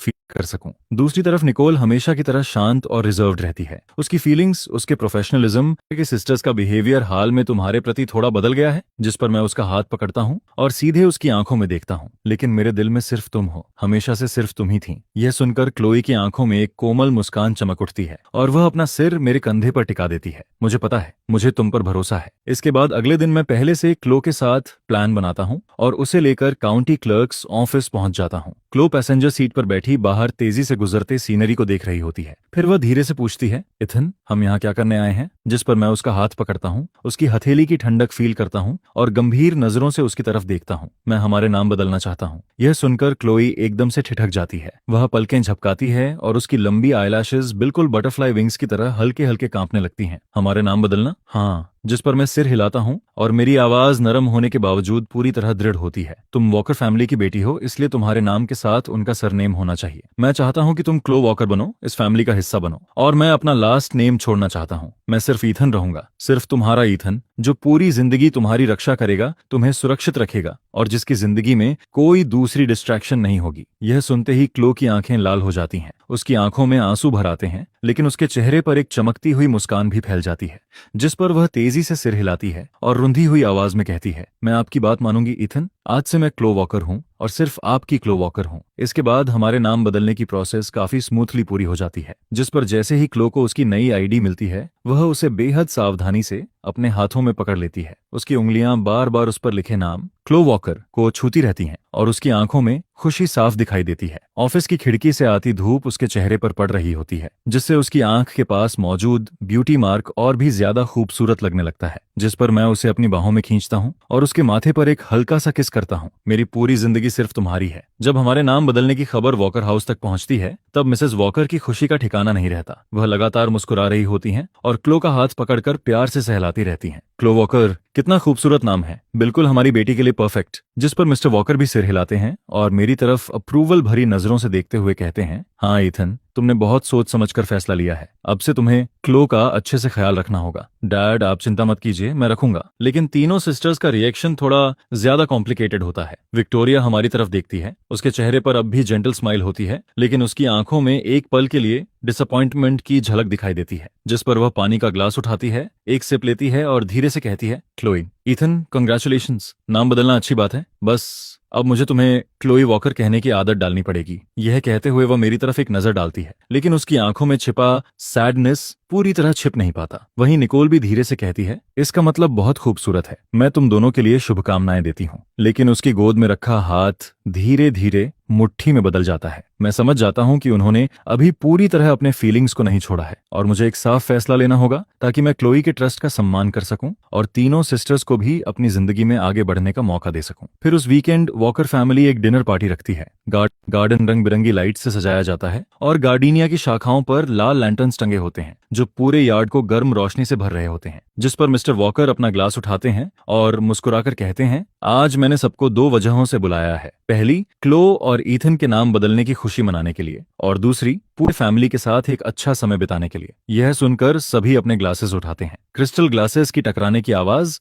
हंसी और खुशियों के बीच पूरे गार्डन में गूंजने लगती है। डिनर आधा खत्म होने के बाद मैं अपना ग्लास नीचे रखता हूँ, गहरी सांस लेता हूँ और खड़ा हो जाता हूँ। एल्डर्स, सिस्टर्स, मुझे एक जरूरी बात अनाउंस करनी है। जिस पर सभी की नजरें मेरी तरफ मुड़ जाती हैं। मेरे बगल में बैठी क्लोई भी सिर उठाकर मेरी तरफ देखती है। उसकी आंखों में कंफ्यूजन और एंटिसिपेशन दोनों दिखाई दे रहे होते हैं। मैं उसका हाथ पकड़ लेता हूँ। उसकी उंगलियां हल्की ठंडी होती हैं, लेकिन वह मेरा हाथ कसकर पकड़ लेती है, जैसे मुझे ताकत दे रही हो। फिर मेरी नजर वहां मौजूद सभी लोगों पर घूमती है और आखिर में तीनों सिस्टर्स पर जाकर रुकती है। सिस्टर्स, आपने हमेशा मुझे केयर, अफेक्शन ऑफ अफेक्शन और सपोर्ट दिया है। हमारी पहली गलतफहमी वाली मुलाकात से लेकर आज तक मैंने आपकी काइंडनेस, सिंसियरिटी और जेंटलनेस को हमेशा महसूस किया है। जिस पर मैं विक्टोरिया की तरफ देखता हूँ। विक्टोरिया, आपने हमेशा चुपचाप मेरी पसंद की चीजें तैयार की। जब भी मैं और डैड बिजनेस डिस्कस करते थे, आप सही समय पर जरूरी बातें याद दिलाती थीं। आपकी थॉटफुलनेस और ग्रास ने मुझे फैमिली की वार्मथ महसूस कराई। यह सुनकर विक्टोरिया की आंखें लाल हो जाती हैं और उसके हाथ में पकड़ा वाइन ग्लास हल्का कांपने लगता है। फिर मैं टिफनी की तरफ देखता हूँ। टिफनी, तुमने मुझे बहुत सी नई चीजों से इंट्रोड्यूस कराया। ई स्पोर्ट्स अरीना से लेकर ड्राइविंग प्रैक्टिस तक तुमने मेरी जिंदगी में बहुत सारी खुशियां जोड़ी। तुम्हारी एनर्जी और सिंसेरिटी एक छोटे सूरज की तरह है, जो अपने आसपास के सभी लोगों को वार्मथ देती है। जिस पर टिफनी सिर झुका लेती है। उसकी लंबी एलाशेज उसकी आंखों में मौजूद इमोशंस को छिपाने की कोशिश करती हैं, लेकिन उसके कांपते हुए कंधे सब कुछ बता रहे होते हैं। इसके बाद मैं निकोल की तरफ देखता हूँ। निकोल, तुम हमेशा वर्क डिस्कशंस का बहाना बनाकर मेरे साथ प्रोफेशनल टॉपिक्स पर बात करती थी। मैं तुम्हारे फोकस और जेंटल नेचर की दिल से रिस्पेक्ट करता हूँ। यह सुनकर निकोल अपने बालों को छूती है, जैसे अपनी आंखों की नमी छिपाने की कोशिश कर रही हो। फिर मैं सभी की तरफ देखकर कहता हूँ, मैं आप सभी का दिल से आभारी हूँ। मेरी आवाज शांत लेकिन पूरी तरह दृढ़ होती है। मेरे दिल में आप हमेशा क्लो की प्यारी सिस्टर्स रहेंगी और हमेशा मेरी सिस्टर्स भी रहेंगी। मैं इस फैमिली बॉन्ड को हमेशा चेरिश करूंगा और मैं क्लो का हमेशा ख्याल रखूंगा। यह कहते ही मैं और देर नहीं करता। मैं अपनी पॉकेट से एक वेलवेट बॉक्स निकालता हूँ, एक घुटने पर बैठ जाता हूँ और उसे खोल देता हूँ। अंदर एक सिंपल लेकिन बेहद एलिगेंट डायमंड रिंग रखी होती है। उसका डायमंड नरम लेकिन स्थिर रोशनी में चमक रहा होता है। जिस पर मैं धीरे से कहता हूँ, मैंने यह रिंग स्पेशली बनवाई है। इसके अंदर हमारे इनिशियल्स एंग्राव्ड हैं, जो हमारे अटूट बंधन का सिंबल हैं। फिर मैं ऊपर देखकर क्लो की आंखों में देखता हूँ। क्लो, इतने सालों तक मैं सोचता रहा कि शायद मेरे फीलिंग्स सिर्फ लंबे साथ की आदत हैं, लेकिन जब तुम घायल हुई थी तब मुझे अपने दिल की सच्चाई समझ आई। मेरे पास फैंसी वर्ड्स नहीं है, मेरे पास सिर्फ एक दिल है जो पूरी जिंदगी तुम्हारे साथ बिताना चाहता है। क्या तुम मुझसे शादी करोगी? यह सुनते ही क्लोई पूरी तरह स्टन्ड रह जाती है। अगले ही पल उसकी आंखों से आंसू बहने लगते हैं। वह तेजी से सिर हिलाती है और भावनाओं से भरी आवाज में कहती है, हाँ, मैं करूंगी। जिस पर मैं खड़ा होता हूँ, धीरे से रिंग उसकी उंगली में पहनाता हूँ और उसे कसकर अपनी बाहों में भर लेता हूँ। क्लोई का शरीर हल्का कांप रहा होता है।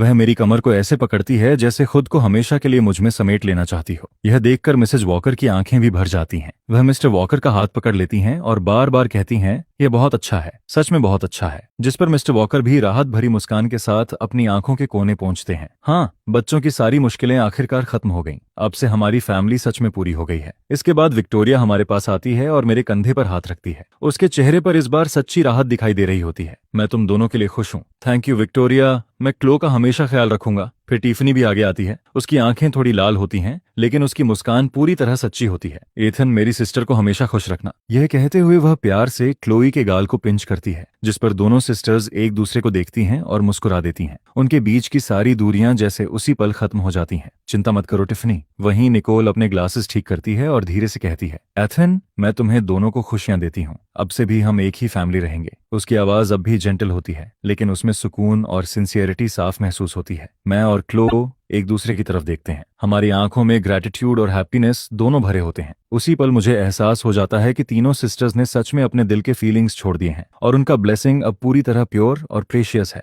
इसके बाद अगले कुछ दिनों में हम अपनी वेडिंग की प्लानिंग शुरू कर देते हैं। एक दिन क्लो मुस्कुराते हुए कहती है, मैं हमेशा से एक लॉन वेडिंग चाहती थी, खुली धूप के नीचे, फूलों की खुशबू के बीच और फैमिली फ्रेंड्स की ब्लेसिंग्स के साथ। ठीक है, मैं बिना एक पल गनवाए जवाब देता हूँ। तुम जो चाहोगी मैं उसे पूरा करने की पूरी कोशिश करूंगा। जिस पर हमारी शादी अगले स्प्रिंग में कंट्री साइड के एक प्राइवेट एस्टेट में तय होती है। एस्टेट का लॉन हरे वेलवेट कारपेट की तरह परफेक्टली मेंटेन्ड होता है। चारों तरफ चेरी ब्लॉसम्स, रोजेस और ट्यूलिप्स खिले होते हैं। उनकी खुशबू पूरे माहौल को भर देती है। हम लॉन के किनारे गार्डेनियाज भी लगवाते हैं, जो वॉकर फैमिली गार्डन की याद और हमारे प्योर लव का सिंबल बनते हैं। वेडिंग प्रिपरेशंस के दौरान तीनों सिस्टर्स खुद आगे बढ़कर मदद करने लगती हैं। विक्टोरिया अपनी डिटेल ओरिएंटेड पर्सनालिटी के कारण वेडिंग शेड्यूल और गेस्ट रिसेप्शन संभालती है। वह हर छोटी बड़ी बात का ध्यान रखती है, गेस्ट्स की पसंद के हिसाब से गिफ्ट्स तैयार करवाती है और सीटिंग चार्ट को कई बार रीऑर्गेनाइज करती है ताकि सभी आराम से बैठ सकें। वहीं टिफनी बैंड बुकिंग और वेडिंग एटमॉस्फेयर संभालती है। वह रोमांटिक म्यूजिक वाली बैंड चुनती है और कई फन इंटरैक्टिव गेम्स भी तैयार करती है ताकि हर गेस्ट एंजॉय कर सके। इसके अलावा वह वेडिंग साइंस खुद डिजाइन करती है, जिन पर क्यूट फॉन्ट्स और इलस्ट्रेशन बने होते हैं। दूसरी तरफ निकोल बजट और स्टाफ मैनेजमेंट संभालती है। वह डिटेल्ड स्प्रेडशीट्स तैयार करती है, हर एक्सपेंस को रिकॉर्ड करती है और बैकअप प्लान्स भी बनाती है ताकि किसी अनएक्सपेक्टेड प्रॉब्लम की स्थिति में सब कुछ स्मूथली चलता रहे। उन्हें इतनी मेहनत करते देखकर क्लोई मेरा कंधा पकड़कर धीरे से कहती है, ईथन, मुझे बहुत खुशी है कि सिस्टर्स हमारे साथ हैं। जिस पर मैं उसे अपने करीब खींचता हूँ। हाँ, वे सभी बहुत अच्छे लोग हैं। हमें भी हमेशा उनके लिए अच्छा करना चाहिए। आखिरकार वेडिंग डे आ जाता है। मौसम बिल्कुल परफेक्ट होता है। आसमान साफ होता है, धूप खिली होती है और हल्की हवा चल रही होती है। एस्टेट को शानदार तरीके से सजाया गया होता है और पूरा माहौल खुशियों से भरा होता है। गेस्ट्स एक एक करके पहुंचने लगते हैं। उनके चेहरों पर ब्लेसिंग्स और मुस्कान साफ दिखाई देती है। मिस्टर वॉकर और मिसेज वॉकर फॉर्मल आउटफिट्स में खड़े हर गेस्ट का स्वागत कर रहे होते हैं। उनकी आंखों में खुशी छिपाए नहीं छिपती। फिर सभी की नजरें एक दिशा में मुड़ जाती हैं। क्लोई एक खूबसूरत सफेद वेडिंग गाउन पहने अपने पिता के साथ धीरे धीरे मेरी तरफ बढ़ रही होती है। उसके हाथों में गार्डिनियाज और व्हाइट रोजेस का बुके होता है। उसका वेल उसके कंधों तक खूबसूरती से गिर रहा होता है। उसकी ड्रेस की लंबी ट्रेल लॉन पर ऐसे फैल रही होती है जैसे कोई बर्फीला लोटस खिल गया हो। उसके चेहरे पर हल्का मेकअप होता है। उसकी आंखें जेंटल होती हैं, होंठों पर शर्मीली मुस्कान होती है और उसकी नजर सिर्फ मुझ पर टिकी होती है। लॉन पर बिछे रेड कारपेट पर गुलाबी फ्लावर पेटेल्स बिखरे होते हैं और बैंड एक रोमांटिक वेडिंग मार्च बजा रही होती है। धूप की किरणें उस पर पड़ रही होती हैं, जिससे वह किसी पवित्र रोशनी में ढकी हुई लगती है। मेरा दिल तेजी से धड़कने लगता है। मेरी नजरें उससे हट ही नहीं पाती। मल्कोलैंड ड्राइव पर हमारी पहली मुलाकात से लेकर आज तक के सारे मोमेंट्स मेरी आंखों के सामने गुजरने लगते हैं। उसकी ब्रेवरी, उसकी जेंटलनेस, उसका ट्रस्ट, सब कुछ मेरे दिल में हमेशा के लिए दर्ज हो चुका था। मैं ब्लैक सूट पहने खड़ा होता हूँ और हाथ में सनफ्लावर्स का बुके पकड़े रहता हूँ। सनफ्लावर्स उसके फेवरेट फ्लावर्स थे, जो सनशाइन और वार्मथ का सिंबल थे। तभी मिस्टर वॉकर क्लो का हाथ मेरे हाथ में रखते हैं। एथन, क्लो हमारी फैमिली का लंबे समय से खोया हुआ ट्रेजर है। अब मैं उसे तुम्हें सौंप रहा हूँ। तुम्हें पूरी जिंदगी उसका ख्याल रखना होगा और उससे प्यार करना होगा। जिस पर मैं क्लो का हाथ मजबूती से पकड़ लेता हूँ और पूरी दृढ़ता से जवाब देता हूँ, मैं रखूंगा डैड। मैं अपनी पूरी जिंदगी उसकी रक्षा करूंगा उसे चेरिश करूंगा और उससे प्यार करूंगा और मैं कभी भी उसका साथ नहीं छोड़ूंगा। जिस पर मिस्टर वॉकर संतुष्टि से सिर हिलाते हैं और वापस जाकर मिसेस वॉकर के पास अपनी सीट पर बैठ जाते हैं। दोनों एक दूसरे की तरफ देखते हैं और संतोष भरी मुस्कान साझा करते हैं। इसके बाद वेडिंग सेरेमनी शुरू होती है। ऑफिशिएंट हमारे सामने खड़ा होता है और नरम आवाज में पूछता है, इथन, क्या तुम क्लो वॉकर को अपनी पत्नी के रूप में स्वीकार करते हो? सुख और दुख में, अमीरी और गरीबी में, बीमारी और सेहत में अपनी पूरी जिंदगी उसके साथ रहने और उसका साथ निभाने का वादा करते हो? मैं करता हूँ। मेरी आवाज साफ और दृढ़ होती है। मेरी नजरें सीधे क्लोई की आंखों में टिकी होती हैं, जिनमें मेरे लिए गहरा प्यार दिखाई दे रहा होता है। मैं जानता था कि ये दो शब्द सिर्फ एक जवाब नहीं थे, बल्कि मेरी पूरी जिंदगी का वादा थे। फिर ऑफिशिएंट क्लोई की तरफ देखकर पूछता है, क्लोई वॉकर, क्या तुम ईथन को अपने पति के रूप में स्वीकार करती हो? सुख दुख, अमीरी गरीबी, बीमारी सेहत, हर परिस्थिति में उससे प्यार करने और उसका साथ निभाने का वादा करती हो? जिस पर क्लोई मेरी तरफ देखती है। उसकी आंखों में आंसू भरे होते हैं, लेकिन उसके चेहरे पर सबसे सच्ची खुशी की मुस्कान होती है। मैं करती हूँ। उसके ये साधारण शब्द हमारी पूरी जिंदगी के कमिटमेंट का भार अपने अंदर लिए हुए होते हैं। जिस पर उसकी आंख के कोने से एक आंसू निकलता है और उसकी सफेद ड्रेस पर गिरता है, बिल्कुल चमकते हुए मोती की तरह। इसके बाद हम रिंग्स एक्सचेंज करते हैं। मैं धीरे से रिंग उसकी उंगली में पहनाता हूँ और फिर वह भी मुझे रिंग पहनाती है। जैसे ही हमारी उंगलियां एक दूसरे को छूती हैं, ऐसा लगता है जैसे कोई गर्म और स्थिर एहसास हम दोनों के बीच बह रहा हो। वह छोटी सी रिंग अब हमारी जिंदगी को हमेशा के लिए जोड़ चुकी होती है। फिर ऑफिशिएंट मुस्कुराकर घोषणा करता है, अब मैं आप दोनों को पति और पत्नी घोषित करता हूँ। ईश्वर करे आप दोनों की जिंदगी लंबी और खुशियों से भरी हो। यह सुनते ही पूरा माहौल तालियों और चीयर्स से गूंज उठता है। रंग बिरंगे बलून्स आसमान में उड़ने लगते हैं और रंगीन स्ट्रीमर्स ऊपर से बरसने लगते हैं, जिससे पूरा एस्टेट खुशी के माहौल में डूब जाता है। जिस पर मैं झुकता हूँ और धीरे से क्लोई के होंठों को किस करता हूँ। उसके होंठ नरम और गर्म होते हैं, जिनमें गार्डीनियास की हल्की खुशबू महसूस होती है। उस पल ऐसा लगता है जैसे समय रुक गया हो। हमारे आसपास की सारी चीजें